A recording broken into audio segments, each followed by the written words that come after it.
This is Heroine Addiction, where we cover romance and drama manhwa, and where doing things over is a common occurrence. I'm Isekai Sensei-Sama, aka Brad, and as always, I'm joined by Bento Baggins, aka Ben. I am now Xerxes Miserian. I'm starting a live journal. I'm getting aligned at Hot Topic. Is your nickname XM? Yes. Which is also my power set, Extreme Magic.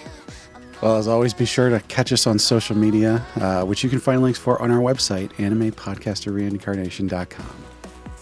So today we're doing something special. Last time, or last two times technically, we had a unprecedented thing occur. We had a two-parter episode. Our biggest episode ever. Definitely the biggest series we've ever covered. Which did finally end. It was a couple weeks after, but the Villainess Lives Again is over. Hope everybody enjoyed that. It was a bit of a lackluster ending. Oh, really? I was going to say, I haven't read it. I'm ashamed. But it wasn't bad, but after everything that happened, it was sort of just like, wait, that's it? Yeah. Definitely feels like the kind of thing that needs side stories afterwards. But from what I've heard, that's not going to happen.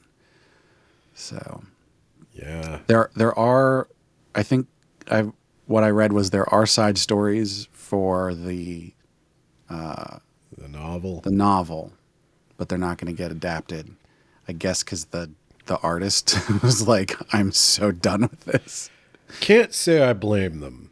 I mean, like years of their life have been spent doing that. So yeah, I can see wanting to work on new projects. It is a shame though, because there was a lot going on there. Yeah, I really enjoyed trying to parse the politics of that one. Well, in a similar vein, years of our lives have gone into this podcast. It's true. And so it's finally time to do a revisit. So we have picked the first two series that we covered that have finished since we've covered them. So that is Kill the Villainess and Solitary Lady. We did Kill the Villainess. That episode released on July 11th, 2022. Yeah. I was looking at that and I was listening to it because I was like, oh, I'll cheat, right? I won't reread everything from the beginning. I'll just listen to the episode. And I was like, I don't know who this man is that's speaking or where he gained this knowledge, but none of this is coming back to me. It was a long time ago. Yeah. Surprisingly, I also re-listened to some of it. Sounded pretty good. We apparently we knew what we were doing. So, hey, we'd been going for a while by the time we started Heroine Addiction. Yeah. Interestingly, the episode was only like 43 minutes long. I was shocked by that. Yeah. That changed very quickly, but was this a pre-rubric world? It would have been, yeah. It was, yeah. So the interesting thing there is Solitary Lady then, which, as I mentioned, was the next thing that we ever covered that has completed since we covered it. There's actually a couple before that haven't completed yet. We released Solitary Lady on June 12th, 2023. So nearly a year afterwards. Oh, wow. Okay. And by that time, we did have the rubric. I did notice I had not put the rubric up on the episode post on the website. So while I was re-listening to that one, I grabbed the numbers. I did some work. I actually got the numbers and I put the table up there, so you can go back and check that one out. I'm sure there's other ones that have the rubric that I'll have to go and fill back in when we go back and cover those. So I wonder, I have this perception, and part of the reason that this was the first time I actually went back to check the data, I wondered if I had given Kill the Villainous a lower relative score. I seem to remember, I don't remember if I said it wasn't my thing or why I had a somewhat, like I didn't think it was bad, but I haven't thought any of them are bad. You're kind of only showing me the highlights here. But I remember thinking like, this was okay. This is a little edgelordy for me. And it's probably because she's like, I don't care if I live or die. I'm only trying to die. Screw you, popular kids. I no longer need you. But then like so I just had to reread almost the whole thing. I had no idea what was going on. So I reread the whole thing. And I wound up quite liking it this time. No, I'm not surprised. Yeah. So I did check when we were doing that. I was still just rating them personally, without a rubric. And I have Kill the Villainous rated as an 8. So we'll have to see what happens when we actually rubric it. Yeah. But yeah, I mean, an 8, that's pretty high. I obviously liked it. I did not reread the entire thing. To no one's surprise, I was reading them the entire time as they were coming out. So, I did finish them when the endings came out. But for this episode, I did go back and reread the last 10 chapters to make sure that I remembered what was going on. And I have to say, revisiting both of them was pretty interesting. I remembered some things from them, but actually reading again brought some stuff up that I was like, huh, okay. I was rereading, so this is where I said it might be an interesting episode, because I think I may have like flipped on these a little. I think I had a more positive impression of Solitary Lady in that I feel like I might have started speed rating or something when we did Kill the Villainous, because I didn't remember it at all, but it also was longer ago. But Solitary Lady, I remembered the 4 houses, like the 4 courts, like spring, summer, or whatever. And I remembered all their powers and the vines and stuff and collecting the pieces of the god. And so I was like, I had spent all this reading time on Kill the Villainous, and I was like, okay, well, I could certainly pick up Solitary Lady from where I left off, and I did, and I was like,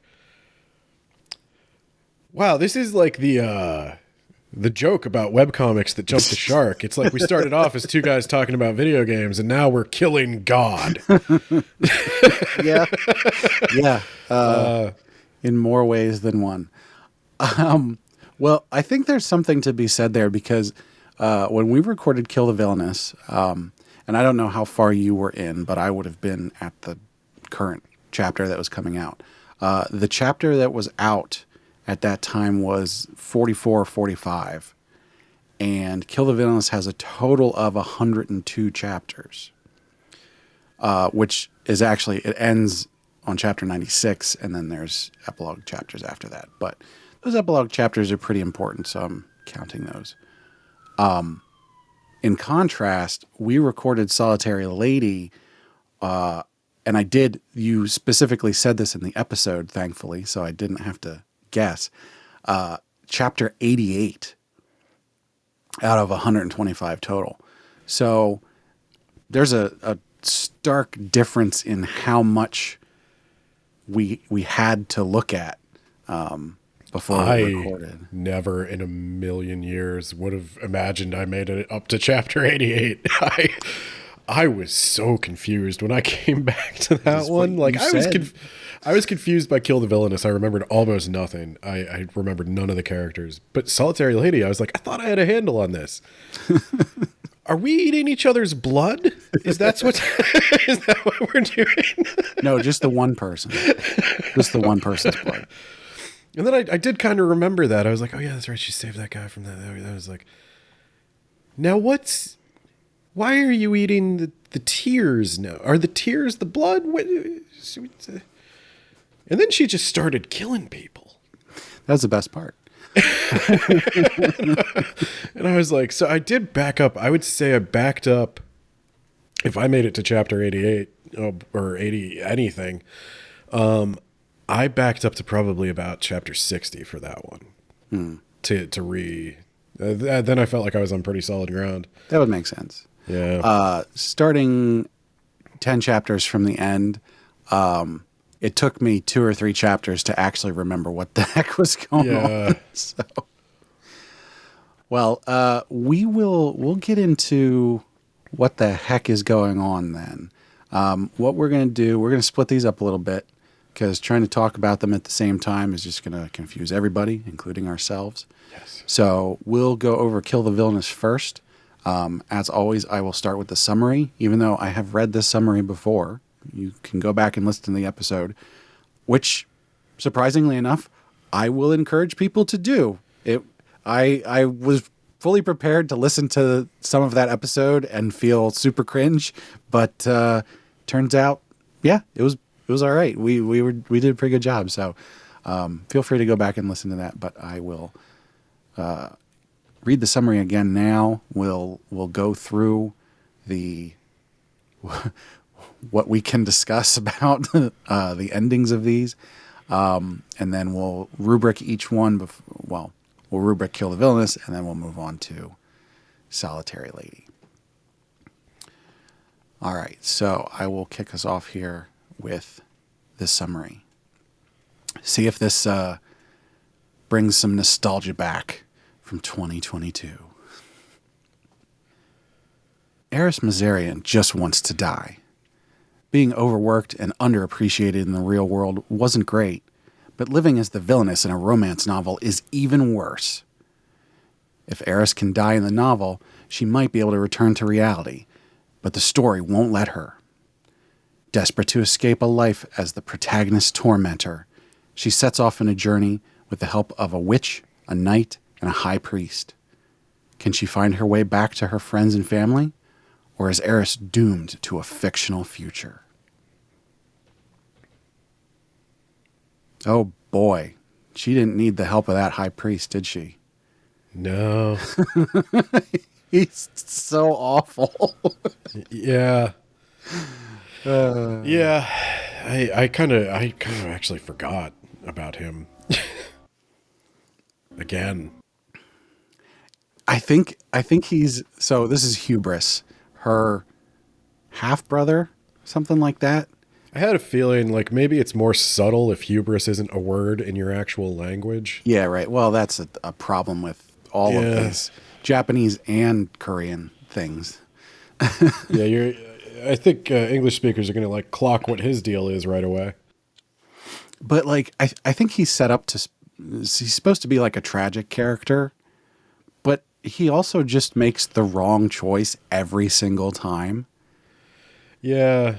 Well, I think it's all supposed to be kind of Greek tragedy, what with like Helena and Jason and Medea and... Yeah. So actually, I have one note. In one of the epilogue chapters, the original person, I forget her name, but Eris, when she's back in her world, she mentions, having nightmares and stuff about her time there.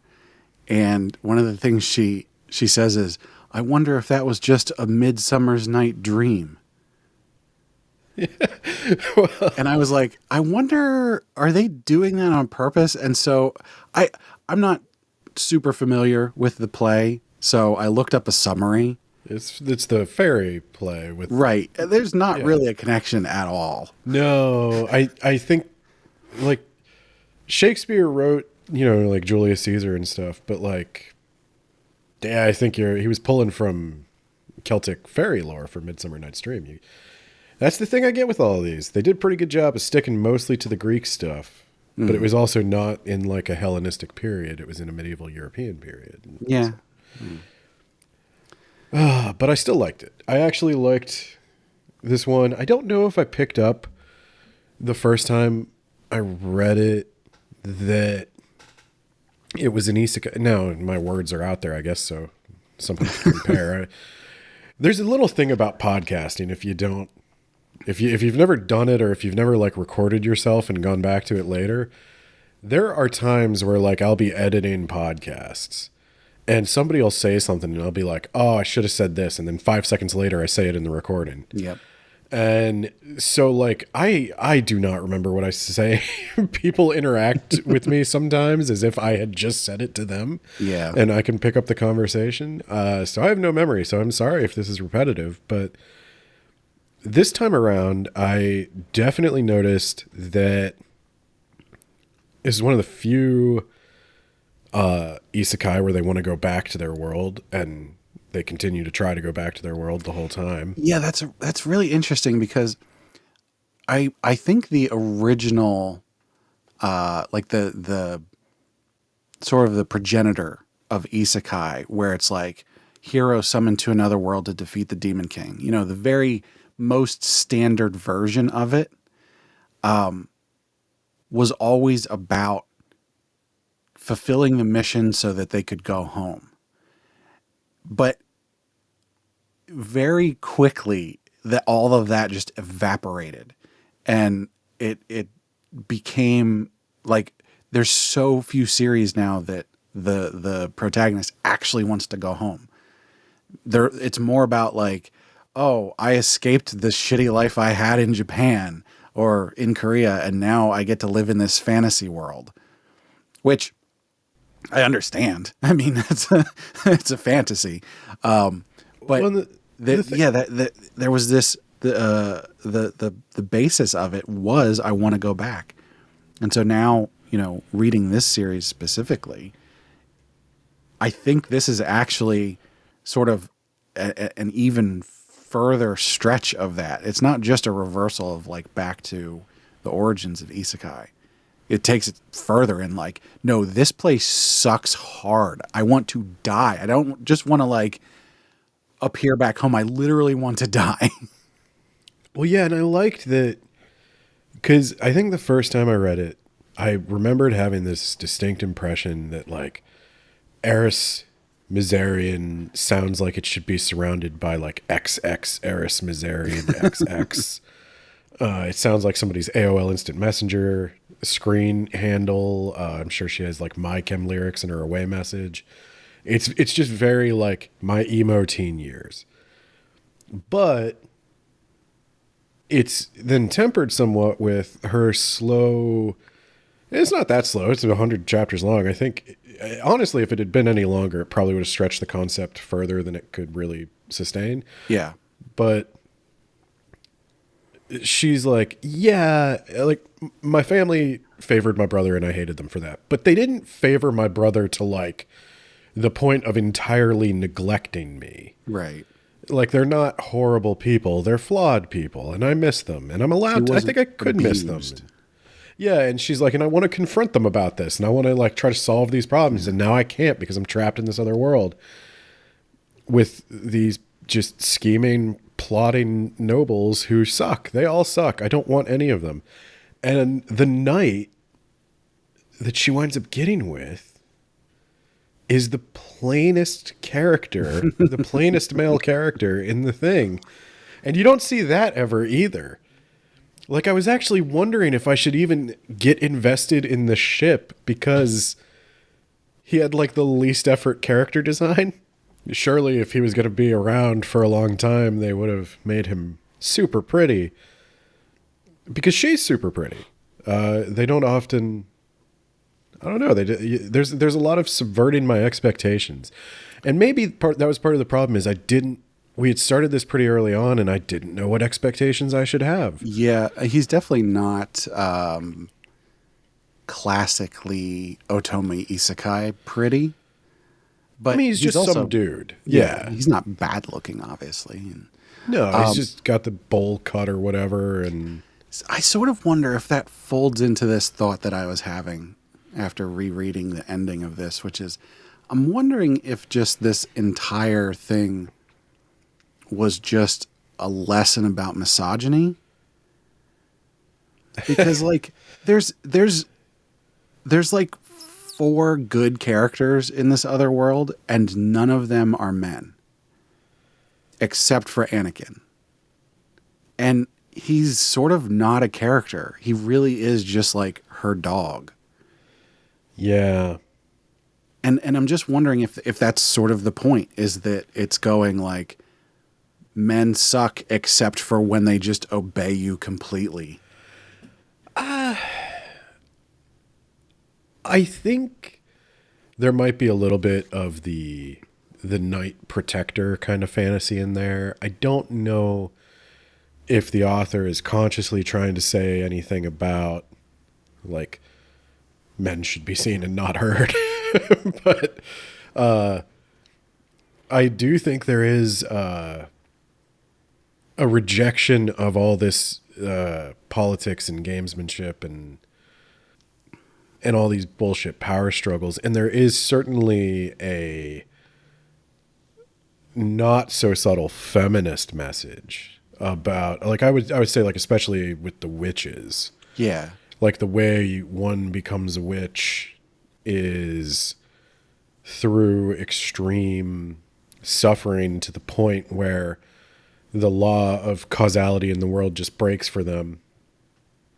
And she points out that, like, while it's not impossible for that to happen to a man, it seldom does, because they enjoy such privileged positions that they usually can't reach the rock bottoms that a peasant woman is capable of reaching, because she has no rights and no value. Yeah. And so there is, the author's definitely a feminist, definitely conscious of those ideals and playing with it for sure, and playing with the ideas of privilege in general.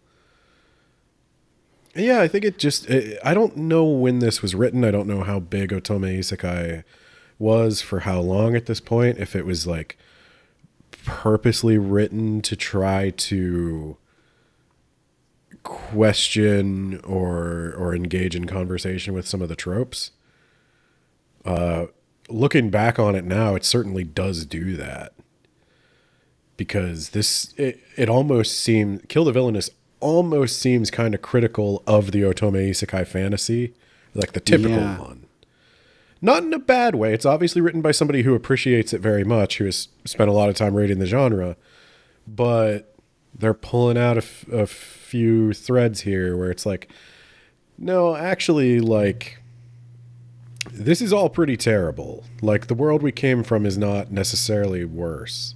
Right. And like, getting married to the prince and being the queen or empress is not the good ending. Yes. And sometimes it's just about marrying a guy who appreciates you. That's really the only, I think maybe that's what they're going for with him more, is the only thing he can really offer her. He has no money, he has no position, there is no benefit to marrying him whatsoever. In fact, it would be the dumbest thing a noble lady could do, is to marry her knight. And yet, like, right from the get-go, that's kind of the only guy she wants. And that's why I think it says something about him being plain, because obviously the art starts shaky and gets better. That's one thing I did notice going back and reading the whole thing. But those guys are all designed to be like, you've got the platinum blonde prince, you've got the fiery redhead, you've got the exotic priest, and none of those guys. She hates all of them. Yeah. Just like right off the bat, hates all of them. I definitely think that they were made to sort of play off of the standard male lead setups. Yeah. So, yeah. Yeah, and maybe that's something as a guy coming into Otome Isekai, maybe I enjoy when those tropes are subverted a little more, because I'm not I'm not getting as much out of the pure romantic fantasy. Like, I don't want to marry that prince. I can be invested in their relationship because I like when a main character I relate to is happy. But like the fetishistic or female gaziness of it doesn't do anything for me the way it probably does for most of the audience. So I've liked things like, and I'm sorry, I can't remember the name of it, but what was the one with the where the cold Duke of the North has a beard and he has scars and I'm blank. Not another typical fantasy romance. Was that that's one? Right. I like that one a lot because it's a different kind of male character, and even this guy, even though he's kind of like personalityless, he's different. He's saying something different about the male side of the relationship, and that always gives me something to think about that I like.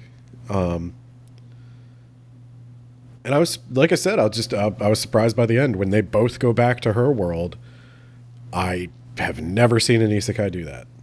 I don't know if you have in your vast experience, but yeah, it's where they take a character from the other world back with them.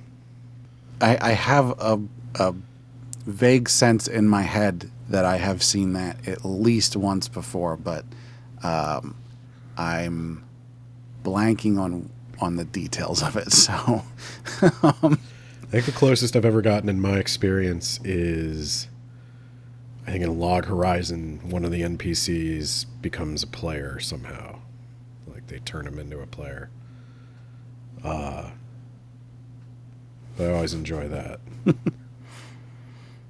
But I also enjoy, there's one other thing that really worked for me about Kill the Villainess, and I don't know if I was just in a bad mood or, again, if the name Eris Mazarian was just too much for me to overcome the first time. But I was like, I did start to enjoy the trope. I don't know what you would call this, but it's something I enjoy in a lot of different shows and stuff, and it usually happens in kids stuff. Because I was recently going back to, for Words About Books, Animorphs. And it happens in Animorphs. I enjoy when characters who have a somewhat shallow life suddenly experience something that gives them perspective, and then they're continuously juxtaposed with people from their old life, and they just don't care about it anymore. They just see how like shallow and this doesn't matter. There's aliens coming to destroy the earth. This doesn't matter. There's like, I just want to die and get out of this world. You're all characters in a novel. And this is the first one where like you're all just characters in a novel thing really did click. Cause she's like, I don't know if you guys are real. And I'm not even interested in trying to find out.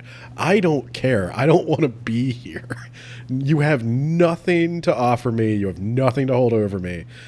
And there is just something so satisfying about watching. And this is probably because, like, as you might guess, being a middle-aged man reviewing comic books, I maybe wasn't, like, the coolest kid in school. And there's just something satisfying about the people who really, like, flourish in the world of the tense social hierarchies of high school and high society. Well, I don't know what you're talking about because I was the coolest kid in my high school. Were you? You were homeschooled. My sister sucked. We weren't in high school at the same time. But yeah, there's just something so satisfying about watching people who really succeed at the parts of life that are often so important, suddenly just zoom out the perspective and like everything they care about doesn't matter. Yeah. And her just constantly telling them like, then kill me. Try. I dare you. None of you can do it. I think this circles back around to my thought about this just being a lesson about misogyny. Like, there's so much in here where no matter what she does, these people are drawn to her despite her rejections. She tells them over and over again, go away. I don't like you. I don't want you around. And especially the redheaded idiot is just like, even when Anakin is dealing with her body at the end so that they can't resurrect her. And he's like, she could still change her mind. It's like, you stupid son of a bitch. And it's not that they like her despite her rejections. I think they like her because of her rejections. And that's how those and now I've fully gotten on board. Now I'm inside her head. It is me in high school now. I am XX Eris Mazarian XX. And if you totally ignore people like that, they will find ways to get your attention because, no, you don't ignore me. I ignore you. Yeah, right. And it bothers them. And I think that's what it was, too. Like, that could be the statement on the... I don't know if it's a statement on misogyny or just like a certain kind of male ego. But yeah, there's definitely that guy who will not... And that girl, I think it happens with both. They will not pay attention to you unless you're mean to them, because they're curious about how you could even conceive of not liking them. Well, right. But I think that's sort of like one of the core components of misogyny in that, men are superior and women are meant to be subservient and like these delicate things that we take care of. And then you're supposed to take care of me, my emotional needs and all that kind of stuff. And so a woman who rejects you and ignores you, like it doesn't fit into their perspective, of what the world is. No, I can see that. How could this lesser being ignore me like that when I'm trying to give them my attention? Obviously, they should be so grateful for that.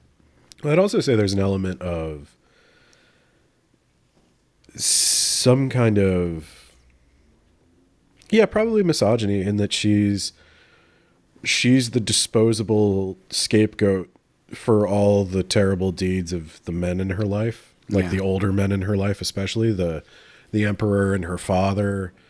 They're untouchable. So the crimes they've done against the prince and his mother, the prince and the mother are trying to take out all their revenge on Eris because she's worthless in that society, or literally worth less than. And I guess there's this extra component here of like, as a woman, the only power that she can actually wield to seriously injure these powerful men is with her death. Like, yeah, it's all about her body. It's like, yeah, if I kill me, then I guess you can't take my lands, you can't take my holdings. I don't have any of those things. Yeah, even the Empress was powerless, but to take herself out with the Emperor, and so I think it stays a tragedy. I mean, it was obviously a tragedy the whole time, but like. The tragedy of even in winning, she still has to lose to win. Well, and correct me if I'm wrong, and I don't know if you remember, but based on my quick reread, I think the only person who ever asks her about herself is her knight. Yeah, well, and I think that's on purpose. Yeah. I think that's the one thing is like he's the only person. She did him a favor. He does her a favor. Like he gives her loyalty in exchange for the favor. Like he did. I think she comes to him barefoot and he gives her shoes or something. He didn't have to do that, and she repays that favor by making him a knight. And then they continue to go back and forth. I think their relationship. She does push his buttons, or she tries to push his buttons a little with like the dog collar, literally giving him a dog collar at one point. But at which the same he asked time, for again in Korea, and she's like, "What are you, stupid? No, we're gonna get." Yeah, no, I did that to humiliate rings. you. Come on. But that kind of He's like, choker, I'm into that. that kind of choker is worn by women. Like I've seen that be a gift to women, like that kind of choker. And so like, why is it demeaning for a man but not for a woman? And it's because they're allowed to be collared. Like it's I think it's playing with power dynamics. I think it's, the only character, the only woman or women in this series who actually have power over men are the witches, who are literally using magic. well, and that's why, I mean, you can ask a witch historically. That's why they would say witches have been hated, is because they're, when a woman is feared by a man, she is a witch. Only by having some supernatural disadvantage could you be smarter or more powerful than me. This is definitely about misogyny. I'm claiming that as a man, I am claiming that this author was writing about misogyny. Well, I think at the very least there is certainly feminist philosophy underpinning a lot of what goes on. Yeah, I think she definitely has some things about the otome isekai genre that she likes, some things about the otome isekai genre that she does not like. Yeah. And is talented enough to create a really good story where she can communicate a lot of these ideas and make you debate them and figure them out for yourself. And she doesn't, I will say the witch thing where they're like, men don't usually experience that much misery. It's like, that's the closest it comes to being like a little too on the nose, but it was funny in that moment because of the way that witch acts. Like, she's just blunt and she's saying it almost specifically to the knight. And he's like, I don't care. Yeah. Sounds right to me. But yeah, I think I like it. I think it's a little smarter than I gave it credit for. I think there's also something in here where the comeuppance that the antagonist males get is on the surface actually not that bad. So like the prince, he was pretty much the worst. In case you didn't know this, he tried to rape Eris at some point, which she murdered him, which was fun, but that really hurt her that she got messed up from that and had to reverse time because obviously she couldn't murder the prince and get away with it. And then, but he gets to be king or emperor, and he gets to be with Helena as his empress at the ending. And his punishment in all of this is that she doesn't really love him anymore. So she's just going to be empress. It's like, okay, yeah, I guess the one thing that he actually wanted was to be, have her love. But like, also, he's still there. Like, she's still with him. Like, that doesn't seem like enough of a punishment. And then the redheaded knight, who I refuse to look up his name, screw him. Jason. Shh. His punishment is, well, and the witch didn't, Medea didn't really punish him in this way, but his punishment from the dragons is that he has to live forever. And I'm just like, are you serious? It's a slow burn punishment. And well, yeah, and they point out that they're like, oh, everyone he loves will die and he'll be alone and everything. But it's like, have you ever met an immortal person? They just find new people. They're assholes. No, actually, Brad, I have not met an immortal person. So that's also, I'm just like, that's not really that much of a punishment. I mean, and then with hubris, where it's like, oh, he lost all his divine power and he has to live as an old man. Okay, so, oh no, he still gets to live that long and he's a normal person. Oh, how horrible. I'm just like, this is even when they lost, they didn't really lose the same way that the women who lost things lost. Well, and I think you might be onto something there then with the misogyny, the feminist take is that world does suck. And I think you could be onto something with it exists in conversation with the rest of the otome isekai genre. Because and honestly, it could be, you don't know with web novels, it could be like sequel bait. There's a story still yet to be told of now that Eris is gone, who takes up, who becomes the next female leader. Well, in this.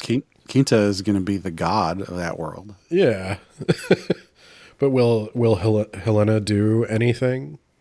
Well, that's a good point. Because, like, they show, like, okay, she comes back to life, and then she's like, oh, I'm so glad that Eris escaped and can be happy. And then she's, like, living in a loveless marriage. And it's just like... Well, and I think that was the thing. Like, Eris kept telling her, like, you got to stand up for yourself. You got to stand up for yourself. Don't let people walk all over you. Be in this... It's the criticism of, like, the saintess character. Yeah. Of the one who everybody's supposed to love because all she does is love and she's the perfect little idol. And yeah, I don't know. I kind of like that it was rough around the edges. I kind of like that it has an unsatisfying end. So does life. Screw you. That's very kill the villainous of it. Yeah. Yeah. Sometimes that's true.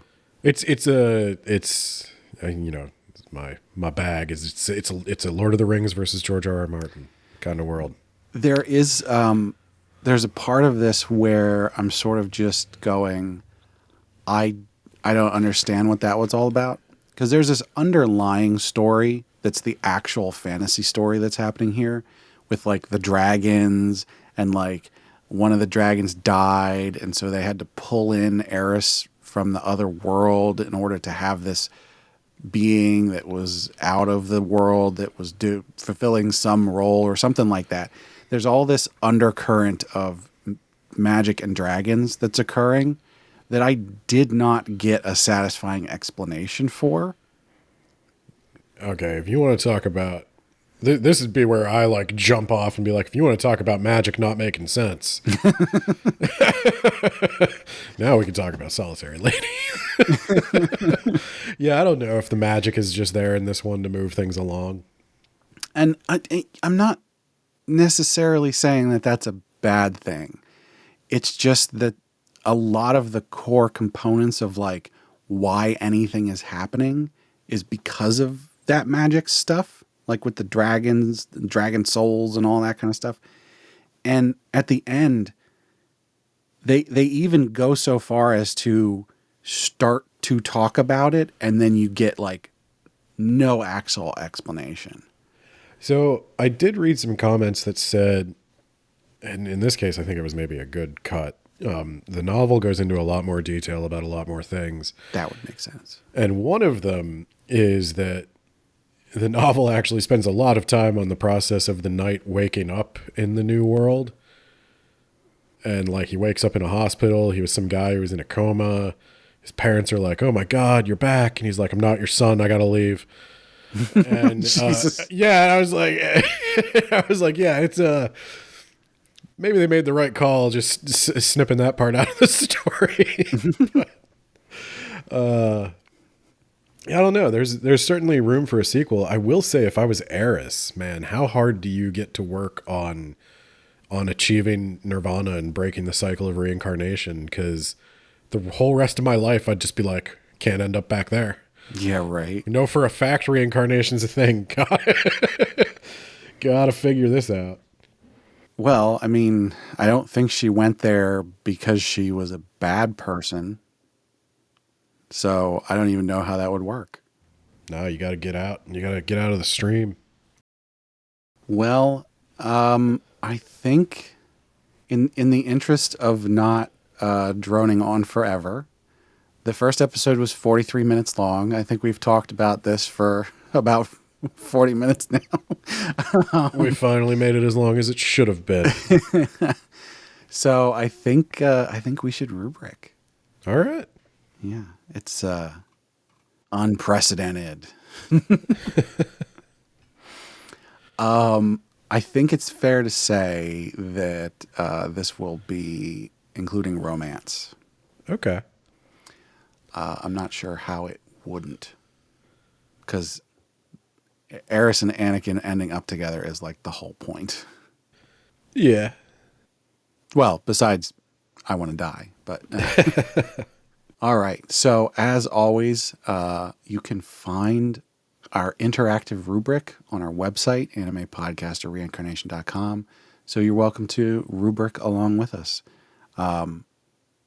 We've yet to have someone rubric and share it with us. I'm still waiting for that day. All right. So kicking things off, content and ideas. Oh boy, this is. I'm reading the note of what a 4 and a 5 are, and I'm on the fence. I'm going to go with a 5. Because I think, if anything, it's like too many ideas. There's a lot of stuff going on, a lot of things she wanted to get across in this world and these characters. And I think sometimes the characters maybe actually suffer because they're more roles than characters, though she's trying to maybe play that as like a meta thing of like they are just people in a crappy novel, and it was supposed to be not even a very good novel. So I'll go with a 5 because I'm focusing here on the lasting impact.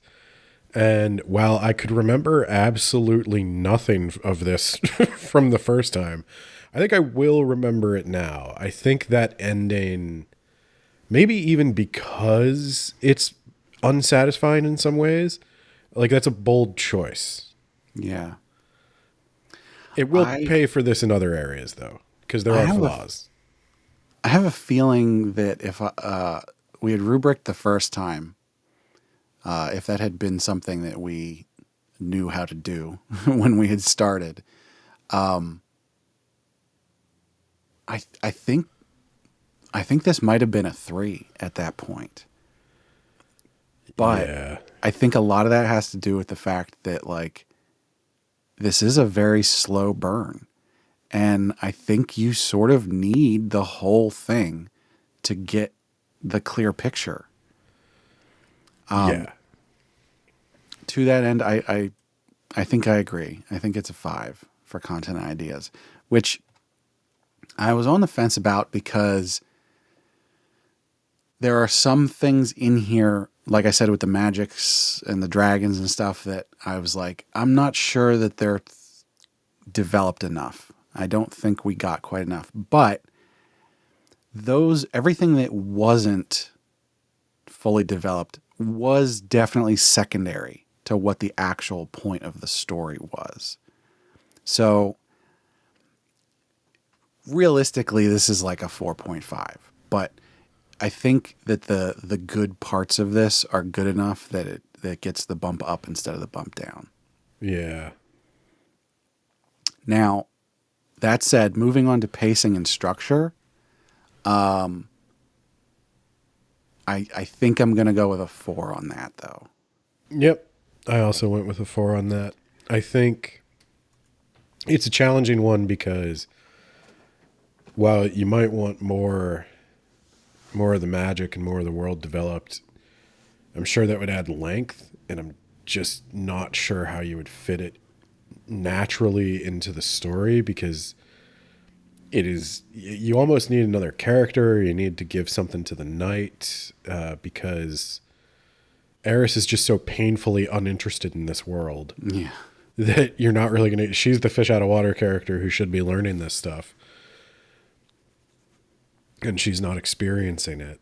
So I almost feel like the fact that the the issues I have with content and ideas where I would have rated this lower at the first time we went over this is the reason why pacing and structure gets a lower score, because it takes almost the entire length of the story to get to a point where you go, oh, this is bang on. This is so good. Yeah. You have, like, it's not necessarily bad at the beginning, but like there's some key pieces that you don't get inklings of until close to the end.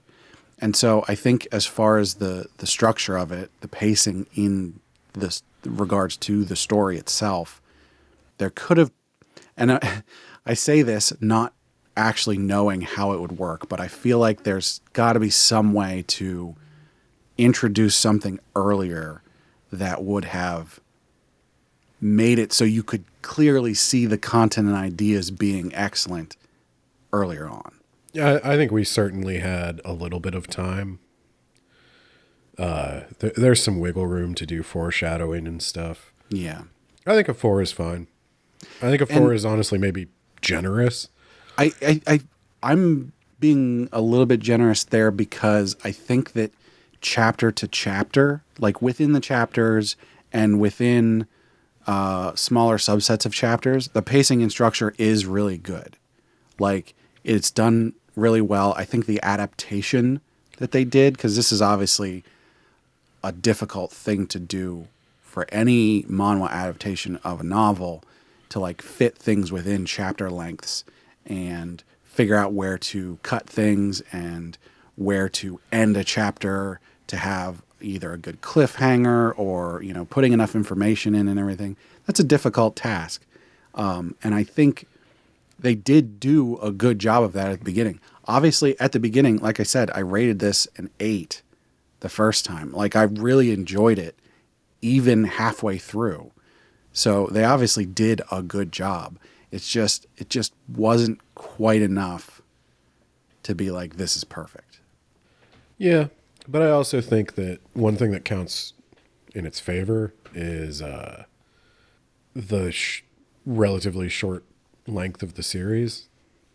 They didn't try to milk it for more than it was worth. Yeah. Which is interesting to say after we just covered a 225 chapter series, which actually didn't feel like it was too long somehow. This one would have. This one doesn't have the scheming, the plotting. Right. There's definitely something to be said of something being as long as it needs to be. Yep. All right. So, moving on to characters. This is difficult for me because I hate so many of the characters, but also that's sort of the point. I went pretty low on the characters because this is where I think it suffers a little. Like, I'm actually going like a 3. So, just to be clear here, we couldn't possibly get to a 5 on this because the criteria here is characters feel like they could be real people. The reader finds it easy to relate to them and empathize with them as they navigate the plot. The only person who feels real in this is Eris herself. Yeah. Which is, I think, on purpose, but also it's a detriment to characterization. It's kind of undermined when she chooses to bring the male lead back with her. Yeah. Like, if they're just supposed to be cardboard cutout characters from a book, then how is one the love of her life? Like, what does that say? Yeah. About the real her. Yeah. So I think, I don't think that's entirely what she was going for. I think they were probably supposed to be realistic, but many of them come off as kind of one-dimensional. Yeah. I don't know that I would go so far as to say many of them, but more than you'd want. Because even, I think even the men that are terrible you do get enough of a backstory for most of them. Like I was talking about earlier with Hubris, where it's like we get some of his backstory to sort of inform us, like, why is he a shit person like this? Like, they do explain that stuff. They do go into detail. So while it doesn't absolve him, it doesn't make you like him, it does explain a lot of the reasoning behind it. And for a 4, distinct and interesting characters are established and developed. The interactions drive the story and create interesting drama. Like, I mean, that's sort of exactly what this is, right? The only thing I would say where I'm not going up to a 4 is the backstories where I feel bad for the characters. They feel like, I don't know, I feel like I've read them in every otome isekai. That's like, fair. Yeah. I see this same, like, oh, you want a character to feel sympathetic? Well, their parent tells them, my life was awesome before you should just die. It's like, I've seen that 16 times now, and you didn't take any time to develop it. Now I don't know how it's told in the book, but it's told in like maybe 2 or 3 pages in this. We just get the whole tragic backstory because you already know it. You don't need it.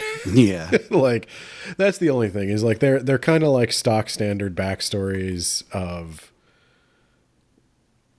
like they're almost stuff you could just pull out of like the D&D tragic backstories section for your character. And I don't think it really explains their behavior so much. Like, especially the priest. I find the priest is weird. He seems like almost an afterthought character a lot of the time. The redheaded guy is I don't even really know what his deal was supposed to be some of the time. But I like Eris a lot. If it was just Eris, I'd be fine. But what was her boyfriend's name? Anakin. How could I forget? Yeah. Which I really hope that's something from a dictionary somewhere and not a Star Wars reference. Well, no one was named Padme, so I think it's okay. All right. Well, I mean, I'm gonna go with 4 for characters, but I don't think that a 3 is wrong. So No, I don't think this is egregious. okay. Well, gonna lose some points on this next one. Romance. So, gee. I'm between a 3 and a 4. I think I'm leaning 3. I think I'm also going with a 3 on this one. The romance between Eris and Anakin, it got me a couple times. But like overall, because of the nature of just like him being a fucking golden retriever, I'm just like, this doesn't feel real or interesting most of the time. There is this scene I remember that I did not understand where the two, the prince and the redhead, or Jason, yeah, the prince and the redhead are fighting over Eris, and Eris says, Anakin, carry me. And he picks her up and she walks, like he walks away with her in his arms. And that's supposed to be like a power move for her. And it was like comedically funny. I mean, like, it was like perfect comedic timing. Like, you do not look powerful being princess carried away from a situation. I'm sorry. She could have said, Anakin, escort me. And it would have worked. Put me on your shoulder. Yeah. I'll sit on your shoulder. It's walk that away. scene from the mage exam in Freerin where they're like, you got to carry me on your back. You know, it's, so that was one where I was like, I I don't fully understand how these people court one another. That was probably that, and the fact that he just has no personality. She likes him because he likes her, which is fine. I mean, hey, that's plenty of. I think this falls into the category of she's never had a real relationship with anybody, romantic or otherwise. And so the first person who shows her kindness and does things for her, she falls in love with. Well, you're stuck now because you guy world hopped for you. So. Yeah. Well, but they, even in the epilogue, they show that like her real life isn't very good either, and she's disconnected from everybody. So she needed him. Yeah. Well, can't win them all. And you also can't win art competency. No. No. It's a 3. It's for me it's a 3. It's fine. It does get better, but it's just fine. There's no major mistakes. No major anatomy problems, but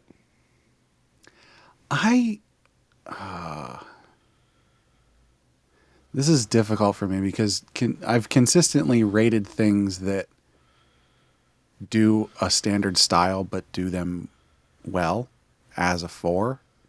And I feel like that's where we're at here. It's not doing anything interesting, but like it is competently executing the standard. that's the definition of a 3.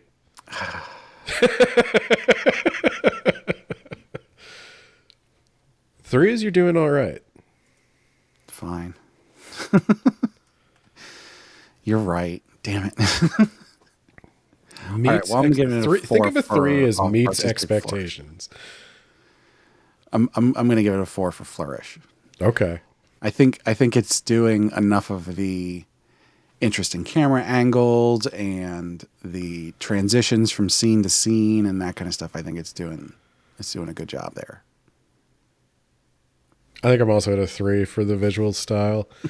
I think this is actually somewhat held back by the art, to be honest. Okay. I'm not this could be a controversial one. I don't know if people love the art for this, but this isn't one of the ones where I was like, oh man, look at the dresses. Oh, look at the fashion. Oh, look at there's not a lot. This is just, yeah, it's a webtoon. Looks like every other webtoon. But it's like they did the webtoon good. Like they did I definitely think it looks like the work of, a professional artist. Yeah. But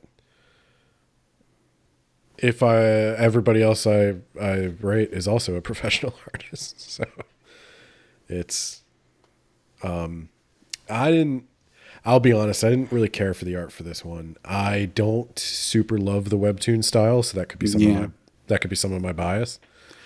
The thing for me with that is that I feel like the style doesn't detract from anything, because there's things that an artist can do to be like, I'm going to have this new and interesting style, and that's cool.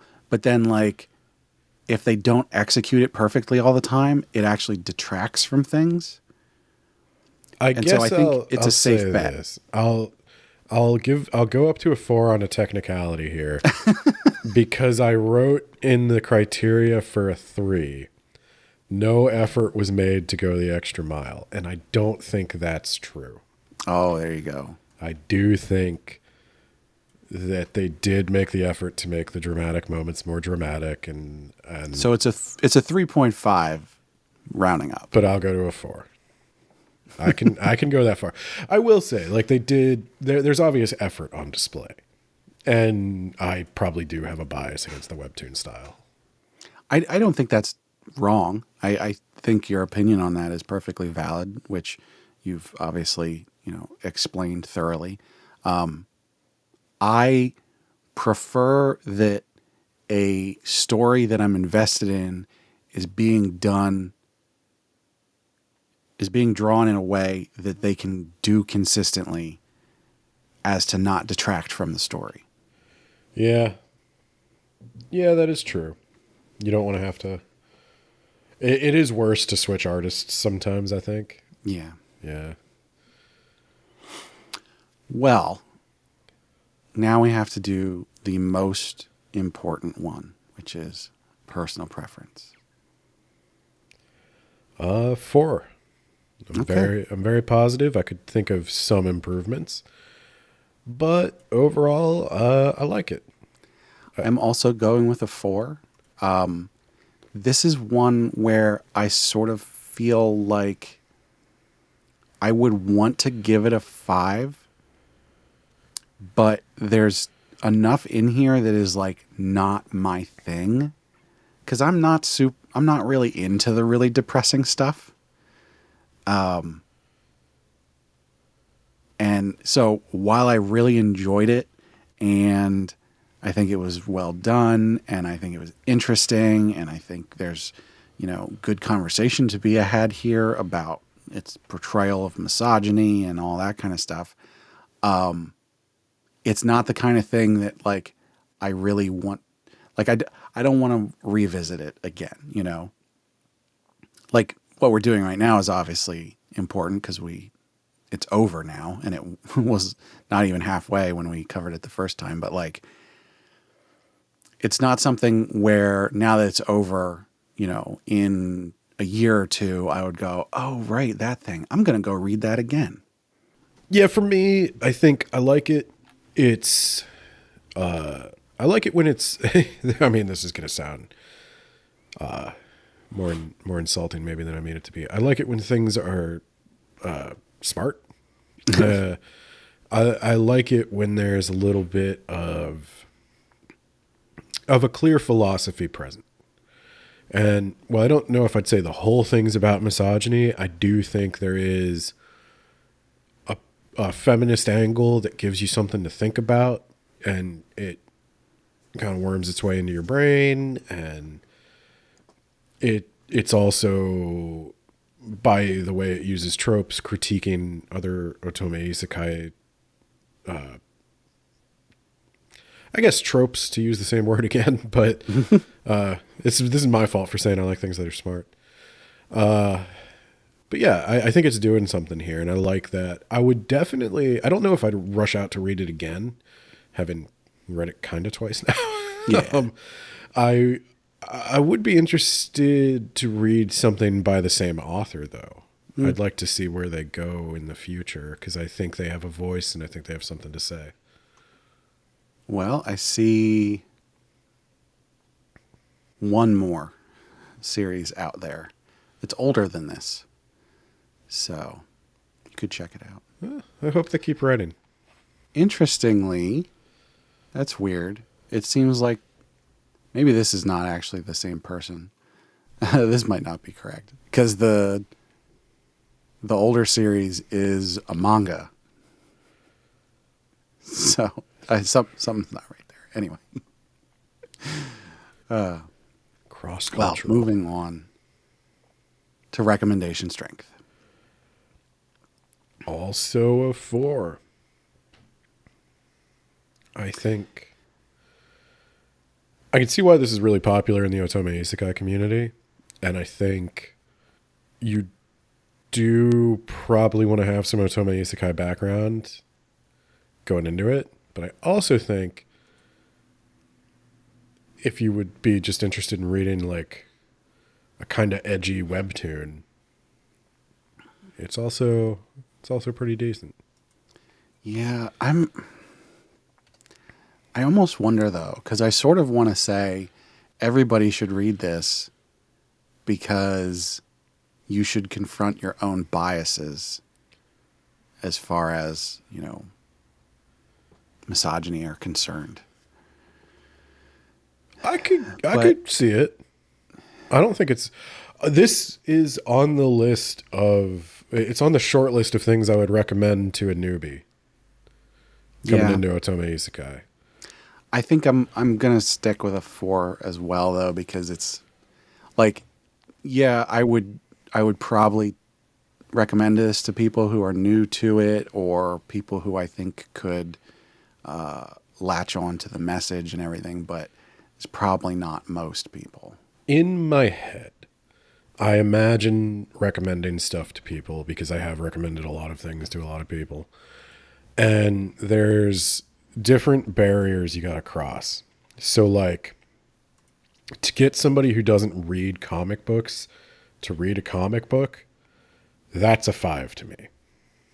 I almost feel like for this particular rubric, we sort of just have to hand wave away that you've already You've crossed the comic you've crossed barrier. that hurdle because, like, they're all comics. Like, we have to just ignore that. But then that also does, sort of There leave are out the ones, fact that though, there are ones that you would go, yes, you should read this even if you hate comics. Or I think this might make you understand why people like comics, even if it's not going to make you a comic book fan. Because I have gotten, like, my mother, who only reads mystery novels, to read a comic book. Granted, it had to be like a Buffy the Vampire Slayer comic about a vampire in the future, but, like, I got her there. You should see if you can get her into otome isekai. Nah, she's not going to do this. She's going to come to the reincarnation point and magic and stuff, and she's going to be like, this is dumb, that doesn't exist. If there's an otome isekai out there that has a really solid murder mystery, maybe I could try to get my mom to read it, but that's what it would take. There's gotta be something. All right, well, there it is. You've completed this.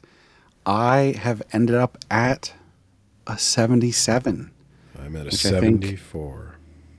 I think 77 keeps me at an 8 out of 10. So I got it right the first time. I'm willing to round up a 74. I mean, 74. That's on the fence. I would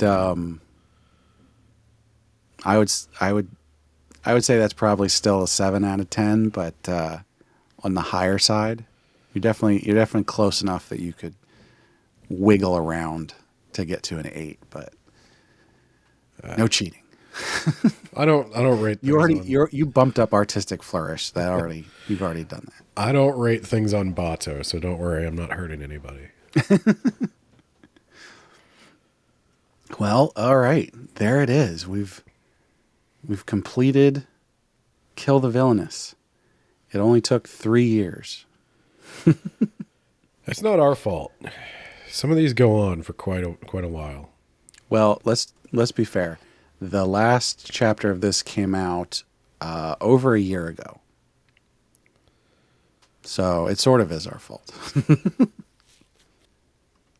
All right. Well, any closing thoughts about Kill the Villainous before we move on to the comedy portion of the podcast? Yeah, no, just in general, I liked it. I liked it more on a second read, and I think maybe other people would too. If they fell off of it before it was finished, maybe give it another go. This one definitely benefits from having the whole thing to start with and just being able to go the whole way through it and not having to wait. And 100 chapters, 102 chapters, not that much. You could get through this in a week without, pushing yourself. And I think, someone with maybe a little less time, if they strung it out over a month, I think this would be a nice read. A couple chapters a day. Yeah. All right. Well, now it is time to move on to Solitary Lady. So I will kick us off by rereading the summary. I should go back and find the original recordings for these. I have them on my hard drive somewhere, and see how much I screwed up on the summary reads. I will brag here. The summary read that I just did for Kill the Villainess, I got through in one take. That's true. That's how good I am now. And now that I've said that, I will screw up this read. You've become Hubris the priest. Noblewoman Hillis Inoden has many lives so far, 7 to be exact, but she has always been regarded the same in all of them, meek, submissive, and a pest. But in her 8th resurrection, she no longer bends to the nobles that encircle her, nor does she continue to live in the shadows of her wicked brother and half-sister. With a sacred power passed down from her lineage and the title of family head, she sets out for revenge and to change the grave destiny that awaits her. I don't know if the people of life number 7 thought she was meek. That's true. I didn't read back far enough to get all the timelines in order. I do remember that being somewhat of an issue of trying to keep track of which life she did what things in. Yeah. Yeah, that was an issue for me. This one kind of has it's an otome isekai that kind of has the same plot as like the new Evangelion movies to an extent. Like Okay. It's not really the same plot, but like, wow, did this go far? Before we dive into that, I do want to point out I think I mentioned this at the beginning. We did rubric this one the first time. I think this was 2 or 3 into actually doing the rubric. We were talking about changing some things and as the rubric was new and stuff, but we did rate this one without romance a 73. So that's what it's got to live up to. Yeah. I don't know what happened here. Yeah, it's so let me sum up what I understand happened, right? Okay. So when we last left off, she was like collecting all the pieces of the divine, because like there was this divine being who was originally betrayed by the heads of the 4 noble families, and they each ate a piece of his heart, and that's why they have powers sometimes. And her family ate the largest piece of the heart, and so they inherit the majority of his divinity, The core. and she has an opportunity now to become God. And she collects all the fractured divine essences, and I would actually say it's not so much of an opportunity as she was forced to. a mandate to become God. Original God, who's dead but not dead, tells her that she has to collect all of his pieces so that he can make her God, so that she can kill him, so that she can reset the universe. And then she does reset the universe. Spoilers. But she tries to remove herself from it and create a happiness for her beloved. Oh, what's his name? Axion. Axion. And that's what I was making fun of when I said Xerxes. Her beloved Axion. And it turns out, in order for him to be happy, she must exist. And so she gets a spot in the new perfect world as well. And She gets a spot in the perfect world that she literally created. she didn't want to be in it. She was done. She was ready to check out. And also she starts mowing people down at one point. Like she's got those thorn powers, and she's just like shoving thorns through people and shooting roses out the other end. And it's like, it gets really violent and really intense. And I don't think this isn't an otome isekai after a certain point. This is just like, this became like the otome, like Full Metal Alchemist or Evangelion. This got Well, weird. so the isekai portion of this is the reincarnation part. So as opposed to, traveling to another world, which if you've listened to the rest of our podcast, you will know not technically an isekai, but it's an isekai adjacent trope. So we just lump it together. Well, the thing is, they're not even like really like regressing in the standard isekai sense. They're trapped in a time loop designed to curse and torture them. Well, I don't, not quite, because the curse that was placed on the families was more along the lines of these sort of specific things that go with their families, like the Vergets. So Axion's family is like their curse is to be destroyed by the thing that they love, or to lose it, or something like that. And then the the ice people, like their curse is that they'll be destroyed by their greed, or but her family's lust for curse power. was they wanted immortality, and now they're stuck in a time loop, unable to die. Well, that's fair, but I think that only happened because the divine essence got distilled down enough to sort of manifest itself through Hillis. And so she just happened to be the one in line that reached the end. And the end conclusion was, you have to fix all this or you'll just keep going back. Yeah. There's nothing there. I don't have a ton to say about this one now that I've seen the ending, other than I like the ending. Really? Yeah, I kind of do. I like, even when we reviewed it the last time, I think this one was starting to go off the rails a little bit.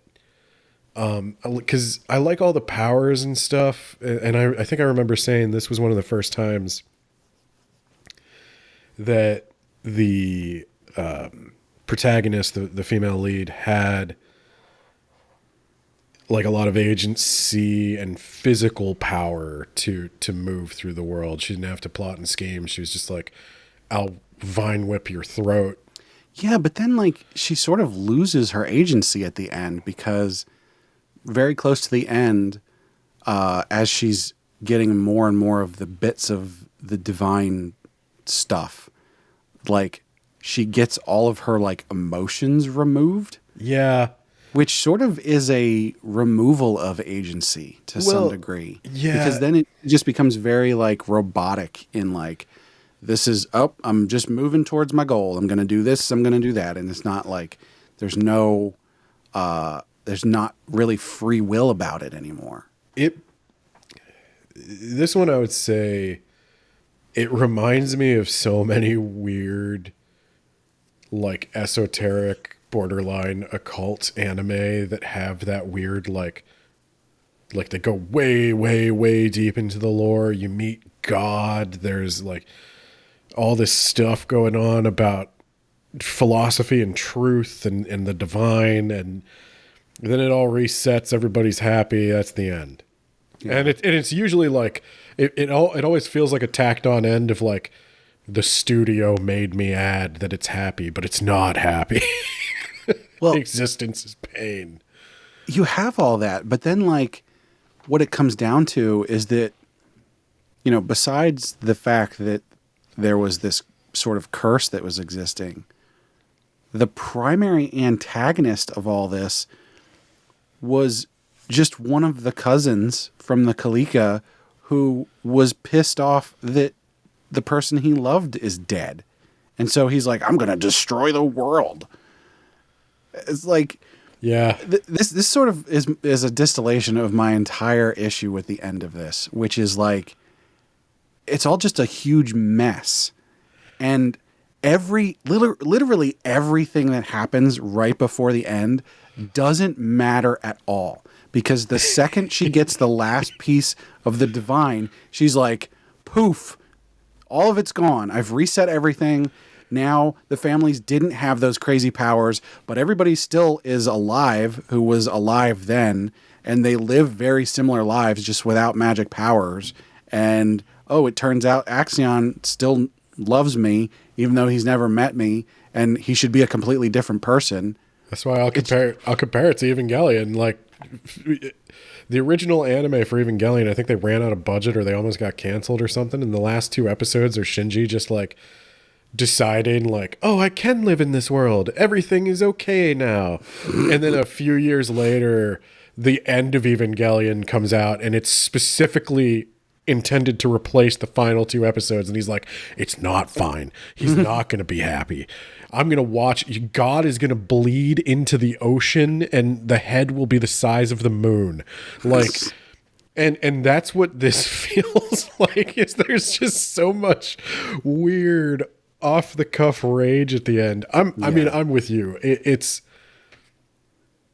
This is going to score very high on personal preference for me and very low on all the parts of it where it has to make sense. The thing that got me, because we spend I reread the last 10 chapters just to make sure that I had a grasp on everything that was going on, which, to be fair, maybe I should have reread the whole thing because of the time loop stuff to understand that. But like, again, we get to the end and none of it mattered.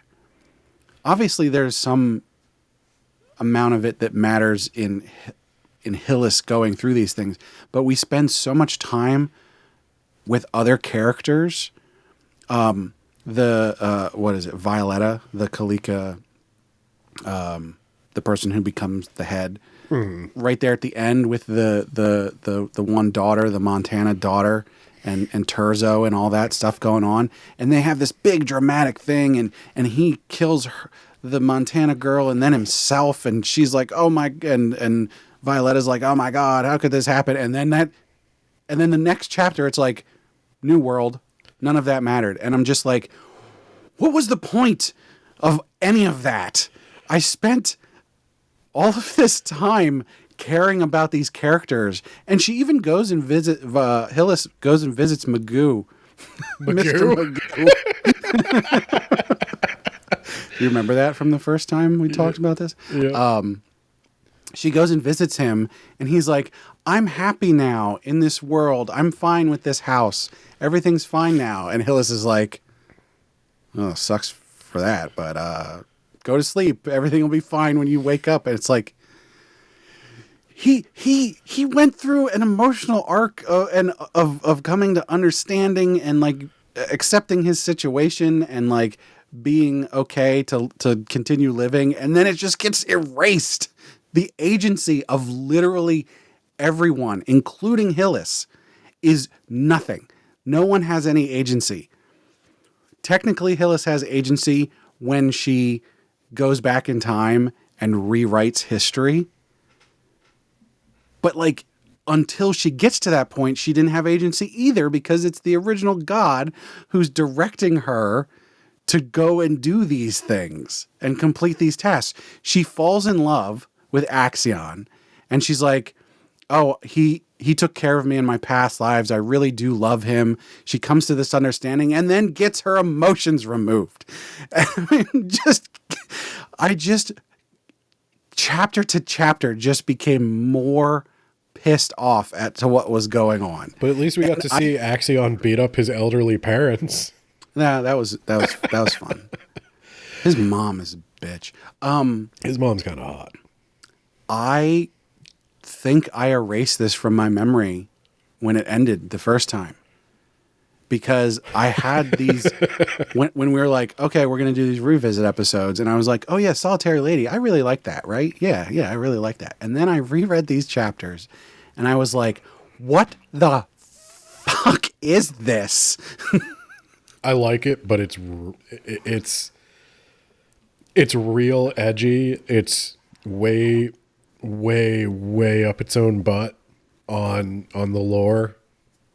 And as much as I felt like I was going to criticize Kill the Villainous for being like the hot topic edgy teen thing, this is where it really was. This is where it was hiding the whole time. I think it jumped the shark when she lost her emotions. Yeah, I agree with you. up until then, it was like, okay, there's tragic stuff going on, but there's a light in the dark. She's got Axion and she's loving him. And then she loses her emotions. And for a little bit, it was like, okay, this could be okay. Like, she lost her emotions. He still loves her. He's trying to cope with the fact that she doesn't love him anymore, even though, like, she still does care about him, even though she doesn't love him, because she doesn't have emotions, but she still has this capacity to I value care about you what's going on. 25% more than other people. But then she's like, oh, you're in a lot of pain. I'm going to erase your memory. So she like erases his memory of her. And then, of course, it doesn't really take. He wakes up and he's like, wait, who's Hillis Inodin? What?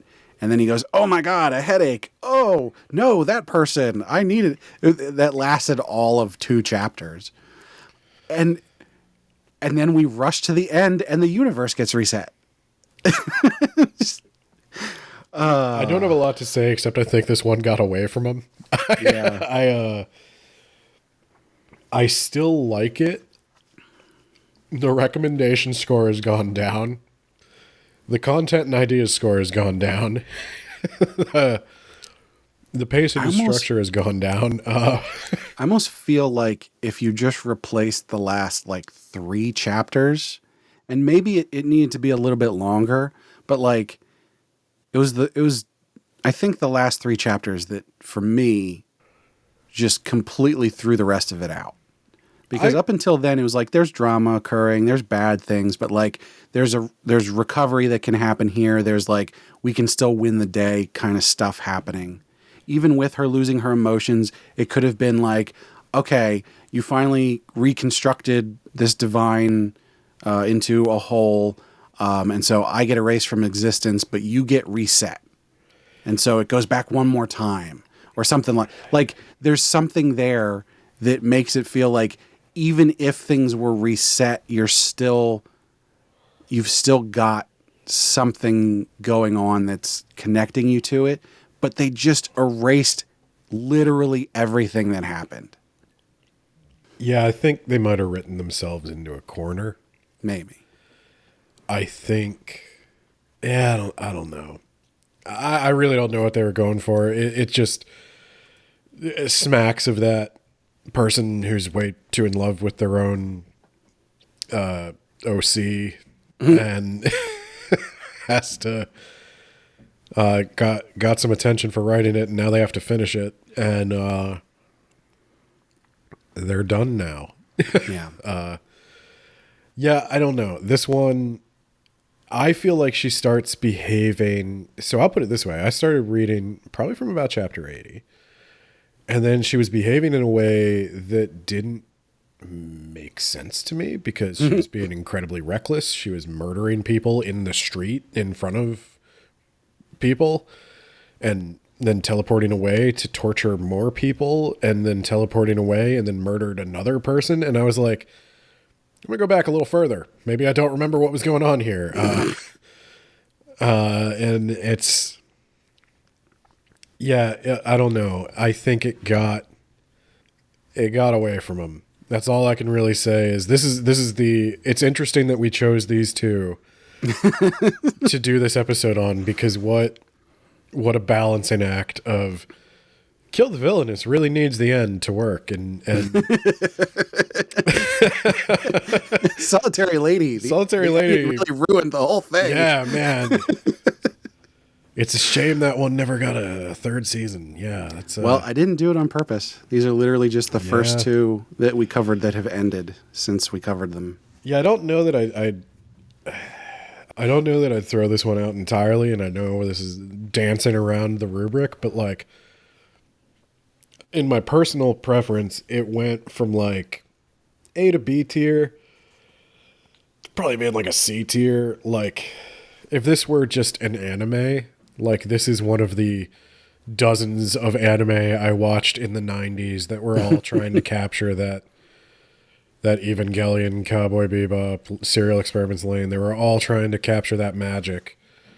Everybody had a big idea about some fancy world with all this philosophical nonsense in it, and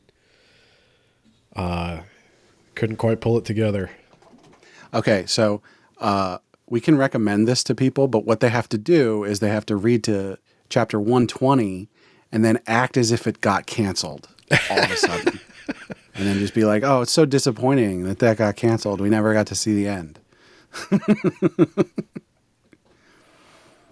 I feel like it was so close to ending and they just canceled it. What the hell? If this author was like a total baller, what they would have done was then it resets, starts all over again. Has to figure out a different way to do it. Oh, like literally. Yeah. Starts the whole thing over again. Do it differently this time. You could keep it going forever. What was that dumb anime from the Was it the 90s, early 2000s?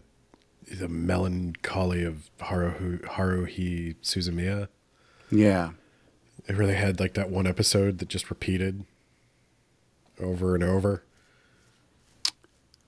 I think, yeah. I don't think I ever actually watched that. I didn't like it, but I had a friend who was super into it, and he thought that was just like the boldest choice anyone could ever make. And I was like, yeah, okay. So it does look like there is another series from this author. I don't know if this is an adaptation, but there is. It looks like they actually started this one before Solitary Lady ended. Let me see. Yeah, this one's an adaptation as well. The Blooming Baby Boss Lady. Well, that sounds like a lighter adventure. Yeah. It's rated lower. So I don't know. You got your ear to the ground. How did people feel about this? Well, it's rated at just about an 8. So okay. Now the question is, how many people actually finished it? That have rated it that way. Because I'll tell you, this is also the opposite of the Kill the Villainous in Another Way, where I think like this looks cool. I like the art for this one. Yeah. I almost feel like most of these ratings must have been from before it ended. And then they didn't come back and re-rate it. Because really, I can't emphasize enough just how much, like, it was so good. It was so good up until the end. Like, I was so invested in everybody's story. Like, Terzo, oh my God, you really did all of this. Like, I mean, he obviously is, a shithead and an idiot, but like, he really just wanted to destroy the world because the person he loved got ripped away from him. And he did not care who he was taking down with it. He only cared that Violetta and Mago were safe. And he didn't really care if they were happy, just that they were safe. And like the relationship that Axion has with his family, and like how he like literally does not give a shit about his feckless father, who is just like a pet for his mom. But his mom loves his dad so much and like cannot stand to see him hurt, to the point that she would screw everybody else to keep him safe. And then you've got the Parvanons, the ice ones, who are like just a family of shitheads, and like get the least consequential ending ever. He just gets stabbed by Hillis's stepsister, half-sister, whatever the heck she is, who got like possessed, which that never got explained. I have no idea what was happening there. And she doesn't even show up in like the finale. So I have no idea what was up with anything that had to do with her. But like, there's so much going on here, and they just go, yeah, none of that mattered. Really, yeah, just chapter 120. That, hey, so we're gonna cover Solitary Lady. Unfortunately, it got canceled at chapter 120. Felt like it was really close to the end, but it was really good. There was a lot of interesting things going on, lots of drama. This is the beauty of being an anime fan or a comic book fan. Any of these, well, I don't know. This happens with TV shows too. I was gonna say it's like any medium where like a very small team produces it, like and has creative control and can just go nuts.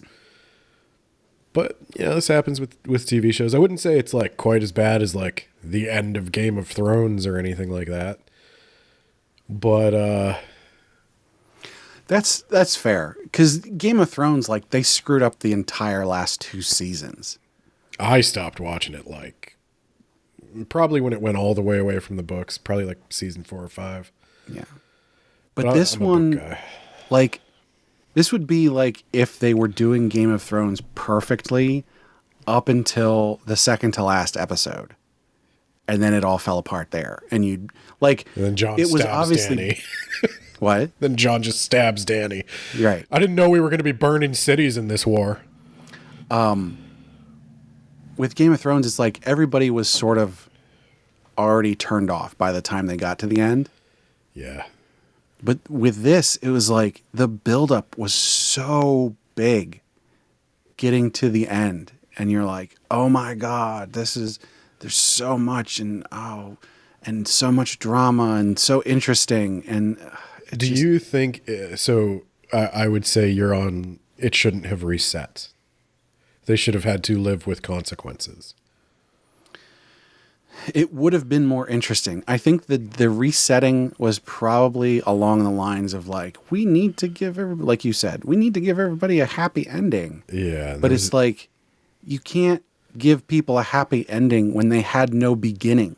You reset stuff. They didn't have a beginning to be happy from. Yeah. Yeah, it was all a dream kind of ending. And as far as I know, Hillis is the only one who actually remembers what happened at the very end. I think Axion at least remembers Hillis. Well, yeah, to an extent. They make a point to be like, oh, he's got a hole in his heart that he has a longing for someone he doesn't even know. And it's like, okay, but like he doesn't actually remember anything. No one has a concept of the fact that this world used to be filled with magic and it's not now. And like they already did all this stuff when they had magic. So it's a cop-out. It's a cop-out ending. I almost feel like we should rate this twice. Like No. rate it once without the ending and You only then get one. and then drop all the scores down 1 or 2 for the ending. No, the art stuff doesn't get dropped down because of the ending, but everything else does. Yeah. Yeah. Well, I hope it's clear how upset I am about this. I wonder, did I post anything about this when it ended the first time? I don't remember. I feel like I remember if you had a strong opinion. Let's see. I'll search Discord. Nope. Let's see. Oh, here's one. Solitary Lady is also over. What's going on here? Nope, I didn't say anything about it, so. I post the meme of that kid. It's like my disappointment is immeasurable and my day is ruined. Yeah. I don't know. Maybe the first time it ended, I just wasn't paying enough attention. So. I love webcomics like this. I love it when something just goes completely off the rails. I have no idea why they did it this way. The only thing I could think, when you do something where you have everything reset or you go back to the beginning, it was all a dream, all that kind of stuff, you couldn't find a way out. And I think you can do that, but you have to have some kind of consequences. So either the person who had the dream, they remember it and they like learned a lesson or something like that. Like you have to take something from it, right? I wonder, this is something that as I've read more light novels and I've started doing web novels on Words About Books, these authors, and this is a trend that's been happening in the industry for a while, but these authors in specific, because of the platforms they publish on, are in constant conversation, literal, actual conversation with their fans. Yeah. And so I do wonder, any ending she could have given that kept consequences was going to piss some section of the fandom off. And maybe there was just a reluctance to do that. I mean, I sort of feel like it's okay to piss off the section of your audience that is brain dead. Well, Just wants a happy ending, even if that happy ending came at the cost of nothing. I could see it going both ways. I mean, maybe this is the ending she always intended. Maybe I should say it wasn't no cost. Hillis obviously suffered for a long time, but like, not the one I wanted to see suffer. But no, I don't know. I mean, maybe this is an ending where they're trying to please the fans. And if you try to please everybody all the time, you just wind up with this weak milquetoast ending. But yeah. Fans, I've seen the Bato comments. Some of these people are unhinged. And I mean, making content online, it doesn't matter what you do. Even if you make a dumb podcast about books or something, like I've still been called a bunch of names and stuff, and it's like I'm a middle-aged man with a job, and I genuinely don't care what anyone says on the internet. But I wasn't always like that. If I had been making stuff when I was in my teens or early 20s, even probably mid to late 20s, I don't know if I'd want to hear it. I don't know if I'd want to hear it from the I forget his name, the Isekai fandom, or the Ice Poseidon? The streamer? No, the guy with the white hair in this one. Oh, the Parvanon, Christian. Parvanon, yeah. I don't know if I'd want to hear it from the people that wanted his redemption arc. I don't know if I want to hear it from the... Yeah, like... So it's just like, he's still there. You shut up. You're fine. I took it all the way. I gave you all the emotions, and I took them all back. Yeah, right. That's funny you mentioned that, because I did... I don't know how many people know this. I think I've talked about it a little bit, but I did Minecraft Let's Plays and some other video games many years ago, and I had a decent number of people who watched. Nothing crazy, but like I've never really had people pissed off at what I'm doing. So. Well, it depends what you do. If you're telling a story, people get invested in the characters. That's true. If you're doing a podcast, and I think you guys, like, with Shonen Jumping the Gun, only reading one chapter, and then with other episodes, we kind of, it also helps when you talk for 3 hours. You really got to be a diehard to listen to the whole thing. But no, I haven't had anybody call me like super names, but I've had a bunch of people in my comments yelling at me about Donald Trump. There's one guy who's been I think I told you about this. There's one guy who's been following me around from like video to video because I did not hate the new Dune movie, specifically because of the lack of like lore accurate misogyny. And he thinks it's woke. he thinks it's woke, and he thinks I'm woke because I didn't hate the movie, and it's like, I mean, let's be fair. You are woke. I guess, yeah. I mean, I guess, yeah. I mean, if We don't think that's a bad thing.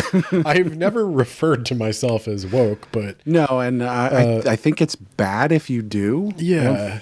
I think you can only say that if you are in certain ethnic groups. Well, I know it was a thing that came out, especially around the Black Lives Matter time, about being, aware of racial injustice and stuff like that.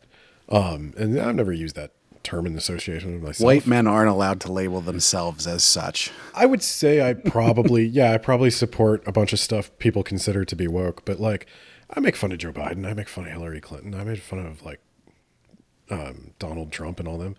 I wouldn't say I'm like a both sideser. I've been pretty open that I'm like a liberal and I vote Democrat and stuff. But like, yeah, that guy follows me around and he puts like Trump on all my videos, and I'm like, do you think like there was a time where I would rise to that?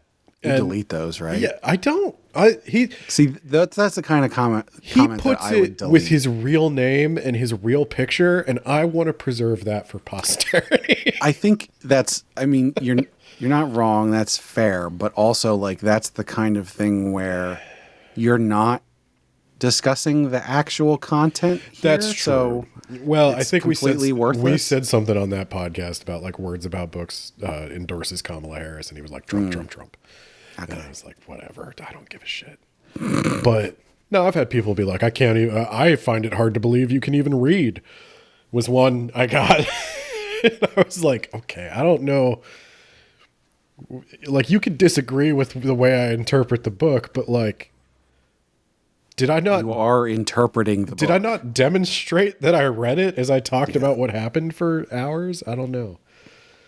But I don't know. That's just a little sample of like I do a podcast about books, and these are people who are like supposed to be like the guys hanging out in coffee shops reading Dostoevsky. Like, these are supposed to be the chillest Ambien taking people in the world, and they're still like all in your face all the time.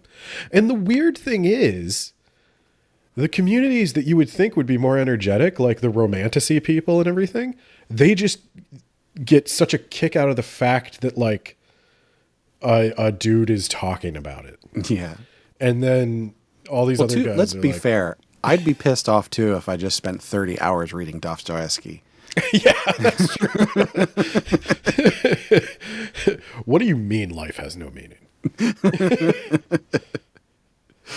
Would we say Solitary Lady is the Anna Karenina of... I think that's Tolstoy. I don't know my Russians.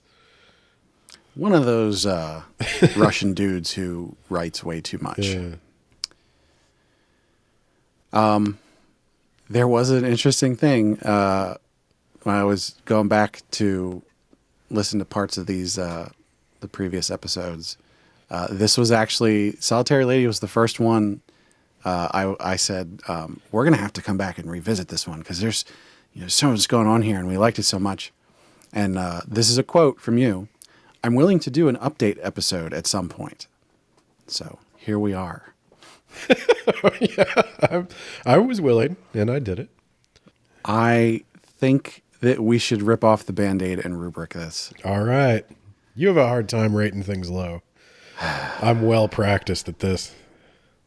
I'm going to try and be fair here and keep in mind, like, balance this between the whole thing versus the ending. Okay. Because I don't think it's fair to just write something off completely because the ending sucks. I would say it's definitely an important part of it, but the journey is important as well. I actually don't know if this is going. Yeah, let's get into it. I think you might be surprised at my answer. So for content and ideas,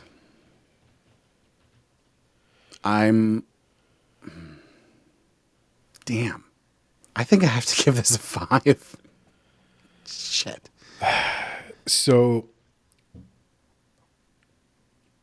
I'm at a 3, and I'm going to explain. Okay. I'll do a couple, like, maybe we should do a couple of categories at once here, because I'll explain sort of where I'm thinking about distributing my points. I think for me, content and ideas, I'm subtracting the points for plot development. I think the ending does kind of undo a lot of work that was done in plot development. So I want to go low on content and ideas because I think the ideas were denied a conclusion. I'm very much in this exact same headspace. Characters, I'm going to go for a 5 because while I do think the plots were unresolved, I think the character writing shows through at every stage. I actually feel like I'm sort of reversed on this, but for the reasons that you've just explained. We could do it that way. I feel like the plots, the content and ideas were so original, and they developed them so well right up until the end, which just threw it away. Which to that extent, I want to be like, this should be a 5, but I'm gonna make it a 4 because of the ending. Where do you? Yeah, so I think that's fair. I think we're both on the same page there. Do you want to blame that on content writing, like on plotting, or do you want to blame that on sort of character interactions? I sort of want to go lower on characters because I feel like some of the characters, their motivations and ignoring the actual ending, their conclusions were very unsatisfying. Like Christian, for example. Like we got a little bit of like, why is he such a big jerk? Because he's felt pushed aside and ignored and everything. Like he built up this resentment for so long and everything. Like they've definitely explained it, but it didn't feel satisfying and realistic. That makes sense to me. I'm willing to flip this. I'm willing to go 5 on content and ideas and 3 on characters for the reasons I outlined. I feel that the denial of a resolution needs to be, I don't want to say punished, but that needs to show in one of these 2 categories. Right.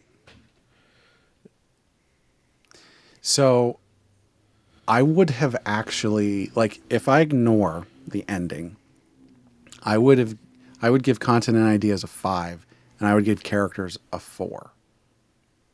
Because a lot of the characters are well developed and interesting. I'll tell you their what, interactions are, but then the ending for content and ideas is where I would take one off for the ending. I don't think the characters necessarily does that.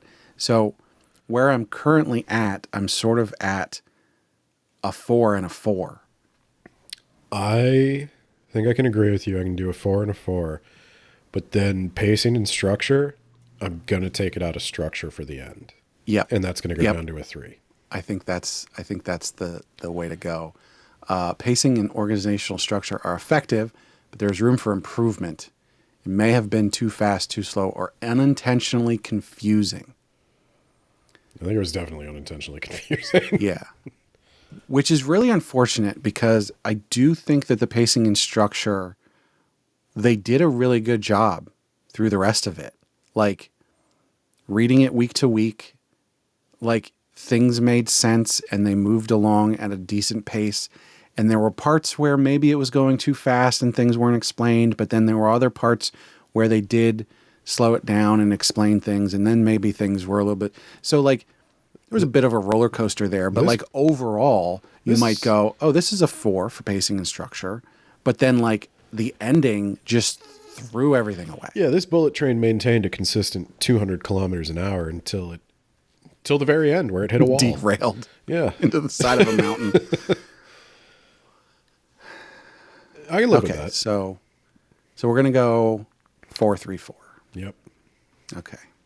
I think that's fair. I think we're being very fair with the way that this try not totally to failed at the end. Yeah, try not to take away the good work that was done. Right. Because that is the part of the point of the rubric. Is it's kind of like you're grading the author and the artist. And, I can't say that this is a bad author. She has talent. She writes well. Just did not stick the landing. Yeah. And that counts for a lot, unfortunately. This is like one of those Olympic gymnast floor routines where they just were nailing it over and over again, and then on the last flip, they just landed straight on their head. Blew their leg apart, yeah. and then how do you, as a judge, how do you be like, no, it was going great until she crippled herself. Now I got to fail you too.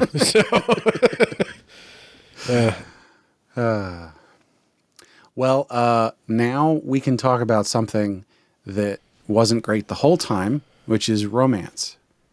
You want to do romance? Did we do romance before? We didn't, actually. We didn't do romance the first time, and I think that was fair. But given that the romance was so integral to the plot in the second half, I think we have to include it this time. Okay, might actually help it. I don't think it's going to, because I'm going to go with a 3. Yeah, that's kind of where I was at. Let's see what that does. That does actually help it. Oh, okay. Given it adds more points to the board, so I think the thing with this romance is that, like, there's, for so long they're going, we can't, like, Hillis is like, oh, I love him, he took care of me, but also I can't be with him because I'll burden him with all my problems. And then Axion is just sort of like, the reason he loves Hillis seems superficial. And I don't believe it's superficial, but it seems superficial because it's like he keeps taking care of her. And so I almost feel like it's that that thing where it's like, oh, I'm in love with you because you need someone to take care of you and I want to take care of someone, that kind of thing. Yeah. It's less about who Hillis is as a person and more about the situations that she's in. I think it's tropey. I think it's cute. Like the end is cute. But I don't know if I think it's interesting at the end. They're both kind of almost children again. Is that 15? Yeah. So, yeah, that's where I would read But she's also an immortal god who has memories from 8 previous lives. Yes. However long it took her to rebuild the world as it is. Yeah. So. That's my OC, all right. It's my DeviantArt OC. But, yeah, it's I'd say it's cute. I wouldn't say it's romantic. I'd say it's cute. Yeah. I don't think the romance throughout the entire series is bad, but I do think that a lot of it is superficial. And so, like, I won't go lower because it's not bad, but I also won't go higher because it sort of doesn't make me actually care. Like, I care to the extent that, like, things are happening to these people and I've gotten to the point where I care about them. So, like, I want to see them together and happy, and I like seeing them happy together. But, like, there's not enough meat on the bones of the romance for me to like internalize it for real. Yeah. It doesn't help me grow. It doesn't have enough protein. It doesn't have what plants crave. Yeah, I'm good with the 3 too. I think it's fine. I think it's there. We went from not considering it as a factor to considering it as a factor. That's a 3. Yeah. Yeah. Well, art competency. I'm at a 4. Not blown away, but I like it. We gave it a 4 last time, and the art didn't change. So I think keeping that score is fair. If anything, the artistic flourish of it, there was even more of at the end, as far as, like, I was gonna effects and say, framing. And I went up to a 5 on artistic flourish. okay. Now I think that's fair. I'm gonna say my reasons for that are cheesy. Okay. I will. Well, before you go into that, I will say I'm not going to go up to a 5 on artistic flourish. I feel like they did do more towards the end, but it wasn't anything enough that would make me go up higher. Yeah. But you're welcome to.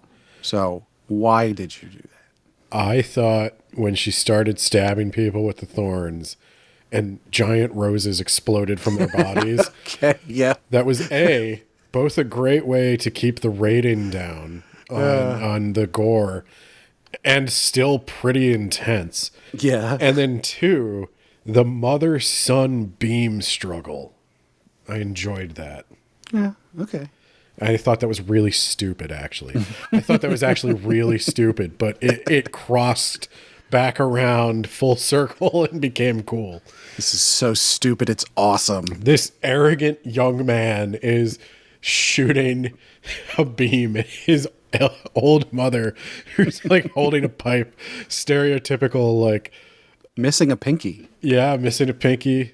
She's got that Yakuza energy. Yeah, she's, that was so dumb and I loved it. And then the dad, who is literally a non-character. He's literally just a prop. It's so edgy. He's got all the dark crystals pointed at his throat.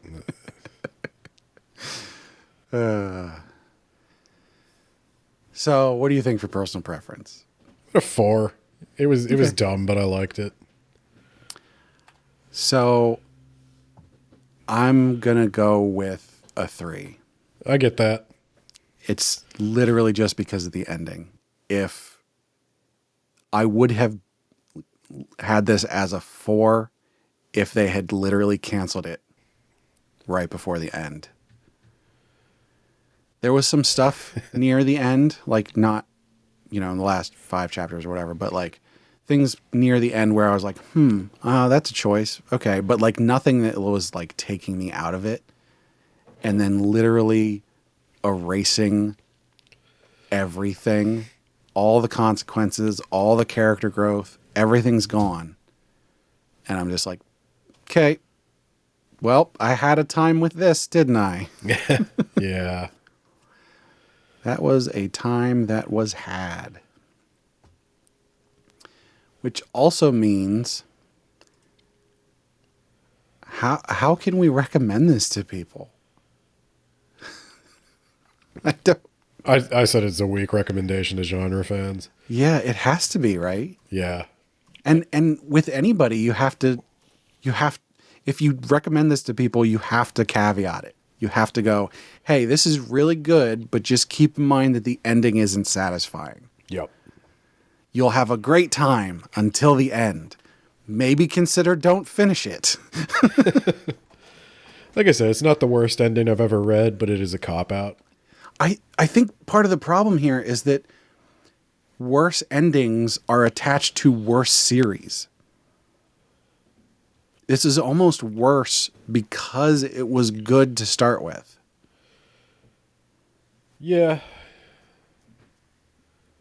I don't know. There's a lot of people like The Sopranos, like fade to black moment. Like, I'd put it kind of on par with that. Like the fade to black moment where it's like, yeah, I understand the logic of it. I understand what you were trying to do. It's a cop out. Yeah. It was a way to avoid having to commit to an actual ending. So last time we both rated this 73. It went up. You have rated this a 74. Yep. Somehow. Congratulations. Through the power of statistics. I went down. If you take out rubric, or if you take out the romance, I went down. Let's see what happens. Romance. So if we compare it 1-to-1 with last time, yes, you've gone down to a 72, and I'm down even further to 65. I guess the fact that there's romance in it brings it up. The romance in the second half, it adds to the score. Hey, Interesting. there's something to be said for landing a plane. You finished a series. Well, this plane is certainly on the ground. It is there. Yep. I think all the passengers survived. Yeah. I don't think the plane can fly again. No. No, I don't think she destroyed her reputation with me or anything. I don't think I'd refuse to read this author again, but Yeah. I might be suspicious of how invested I get. Right.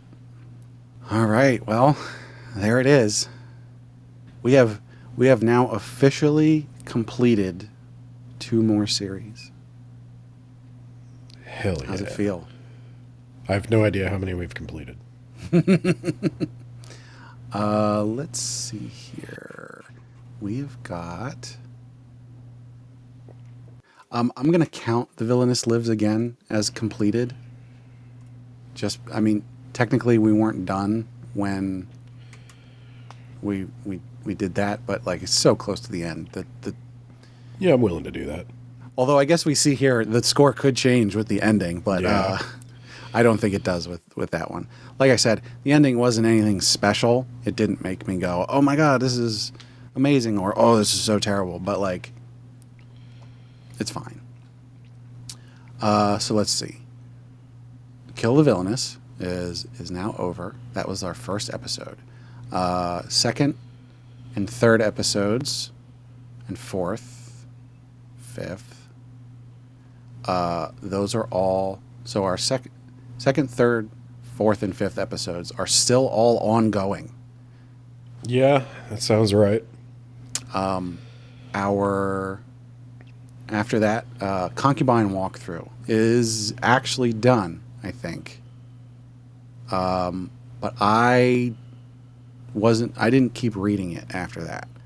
It's still on my list. It's something I'm interested in. That will probably be what we need to cover next for our next revisit. Okay. Because I do want to finish that. But I might need an episode for me to commit to it. Yeah, I get that.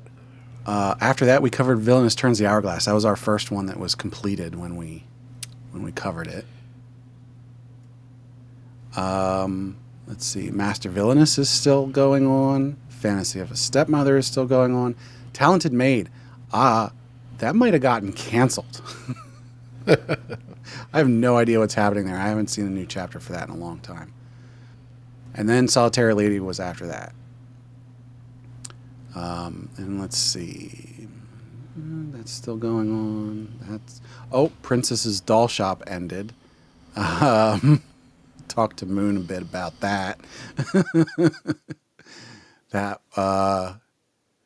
That'll only need a couple minutes to cover because that's a similar situation to Solitary Lady. It's been a trend. I haven't liked the end of most comics. Yeah. For the past 2 years. Let's see. That's still going. That's still going. That's still going. That's still going. Who Made Me a Princess? That was over when we covered it. Oh, by the way, you mentioned near the beginning of this episode that we've only covered good stuff. But we literally had an episode where we covered really terrible things. Yeah, but for the most part. Which was almost exactly a year ago. I don't think I hated that. That was the one where we covered the one that I said was like a gender-swapped berserk or something. That was a weird one. So Savor the Taste, we rated a bit higher. That one wasn't as bad as we thought it was going to be. But the other two were very bad. On the Emperor's Lap, we rated it a 2. 2 out of 10. That one was pretty bad. I remember that. Let's see. Villainous Flips the Script. That, I think, is coming to an end soon. It's probably still going to be a couple months, but I think it's pretty close to ending. Ray Liana at the Duke's Mansion. That was over when we covered it. Yeah. Yeah, there's most of the stuff that we've covered is not over yet. That's what it feels like. That's why I said I have no idea how many of these are done, because these things go on for years, though. Yeah. So, well, next time, we're going to let our patrons pick from 3 other series that aren't over. Actually, I'm not sure. So we're going to keep the 3 that we've had on there for a while. Or do you want to drop one of these off of here to spice things up a little bit? Let's drop it off. Have a showdown. Let's see what we've got here. I think let's drop off Not So Wicked Stepmother. As much as I want to cover that one, I don't think the episode is going to be as interesting as these other ones. Okay. Let's see here. So looking at our list, let's put one on here that is completed. Let's do that. That's a theme. We're doing that theme. We're gonna put on The Villainess is Retiring. It's the heroin addiction completion arc.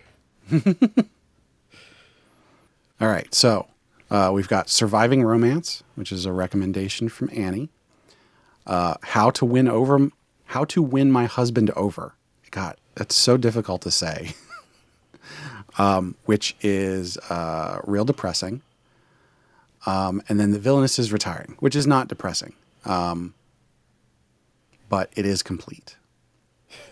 Well, we'll just have to deal with it then. So like I said, our patrons get to vote on that. So that poll will be up when this episode comes out, and it'll be up there for a week, at which point the winner will be announced on the Discord. And it'll also be on Patreon if you vote there. And all of the tiers get to vote. So if literally all you want to do is vote on these series, you can go on there and sign up at the lowest tier. All right. Well, we did it. We did it. We have fully covered the only 2 things that we could cover from the beginning. No, we need to cover Concubine Walkthrough. We need to finish that one off. But we'll save that for next time. All right. Any closing thoughts? No, I think we hit it pretty hard. Can you believe we only talked for 43 minutes the first time we did this? Yeah, I was looking at that and I was like, wow, things have changed. What a rubric does. Actually, I was going to look at the second episode and see how long that one was. Author of My Own Destiny was our second episode, and that was 46 minutes. So we didn't get on that right away. But we've evolved over time. Up until we had to literally do 2 separate episodes for one series.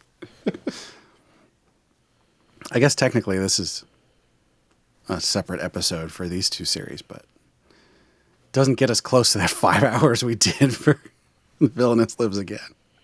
Yeah. That was a marathon. Well, thanks for listening, everybody. Before we go, we need to thank Sugoi Mart for partnering with us. Sugoi Mart's a retailer of Japanese snacks, drinks, toys, and merch. They got all kinds of cool stuff you can't get outside Japan. Our listeners can click the link in the description or use code APR15 at checkout to get 15% off their first order. And we want to hear from you. So like I said at the beginning, check out our social media links, which are on our website, animepodcasterreincarnation.com. Our link to our Discord is up there. That's the best place to get a hold of us, but you can also just leave comments on the episode posts up on the website. You can also find a link there for our Patreon, where our supporters get perks, as I mentioned, of getting to vote on what we cover on this series. But they also get a high-quality stereo version of the podcast early, as well as bonus episodes. We've actually got 2 different levels of bonus episodes now. So all tiers get most of the bonus episodes, but then we've got super extra special bonus episodes for our highest tiers. And of course, we have to shout out our patrons. So first and foremost, at our noble tier, we have our marquee, Sir Cakesdwarf. Insert fanfare here. At our reincarnator tier, we've got Moon. And last but not least, at our commoner tier, we've got Killhour and Rena. So thank you so much to all our patrons. And of course, don't forget to subscribe to the other series on our feed. As Ben mentioned before, we've got Shonen Jump and Gun, where we're checking out the first chapter of manga and making crazy predictions about that. We've actually got some ideas that we're going to try out coming up about checking out more of a series if we either love it or hate it, to see if we're completely off base. So going to explore that a little bit, try something new. That'll come out in probably a couple months.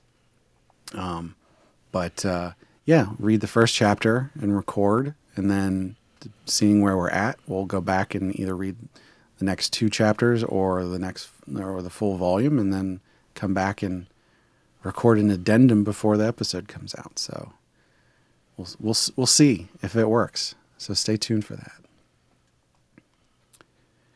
And of course, if you can't get enough of Ben talking about stuff, you can check out his other podcast, Words About Books, which I am behind on.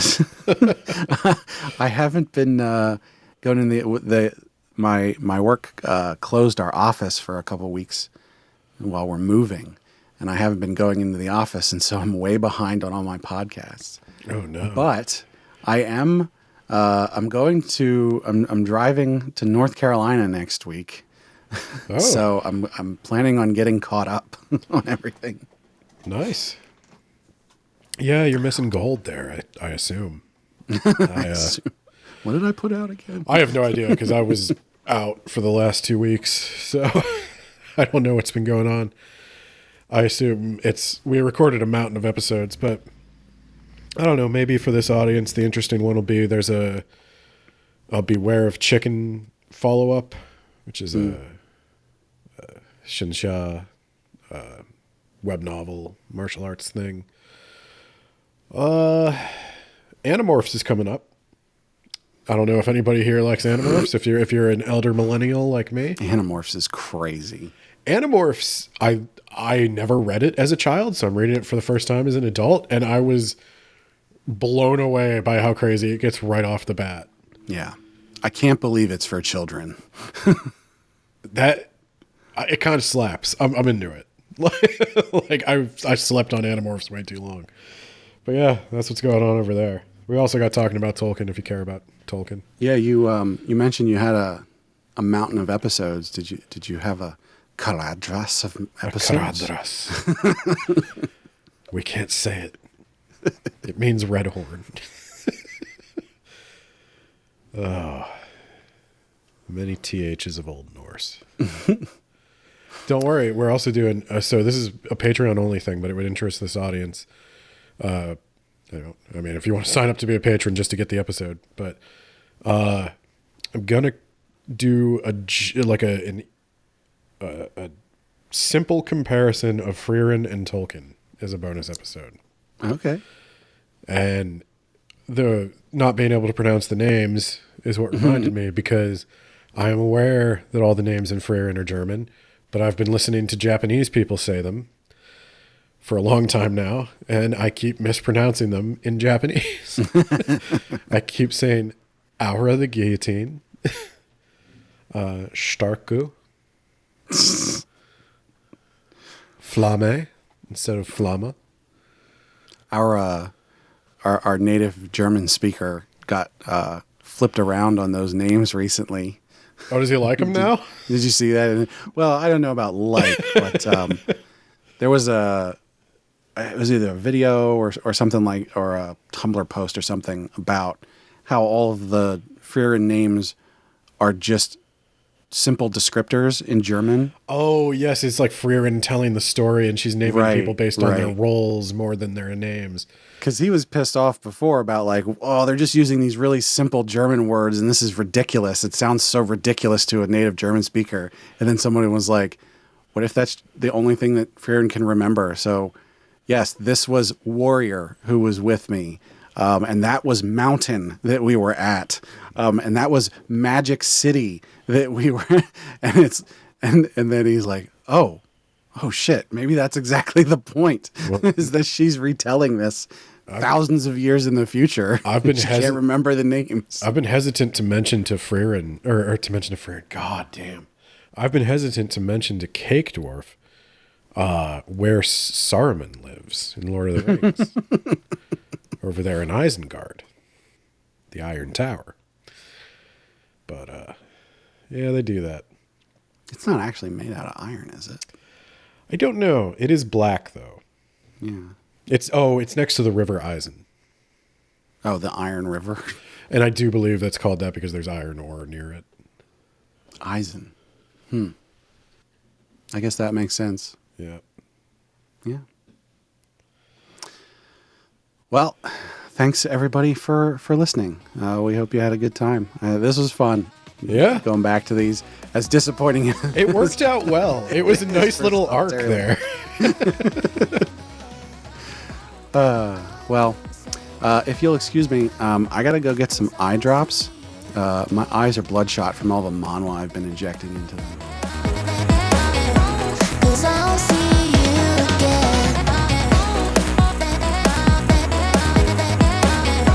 'Cause I'll see you again. Sorry about that. Oh, no. My son is over at his house, and so I thought he was calling about that, but no, he's at my grandfather's. He's not even at home. So, sorry about that. What were you saying? That's a reference to our first episode. I was trying not to make a Steven Tyler joke. Hmm? And I failed.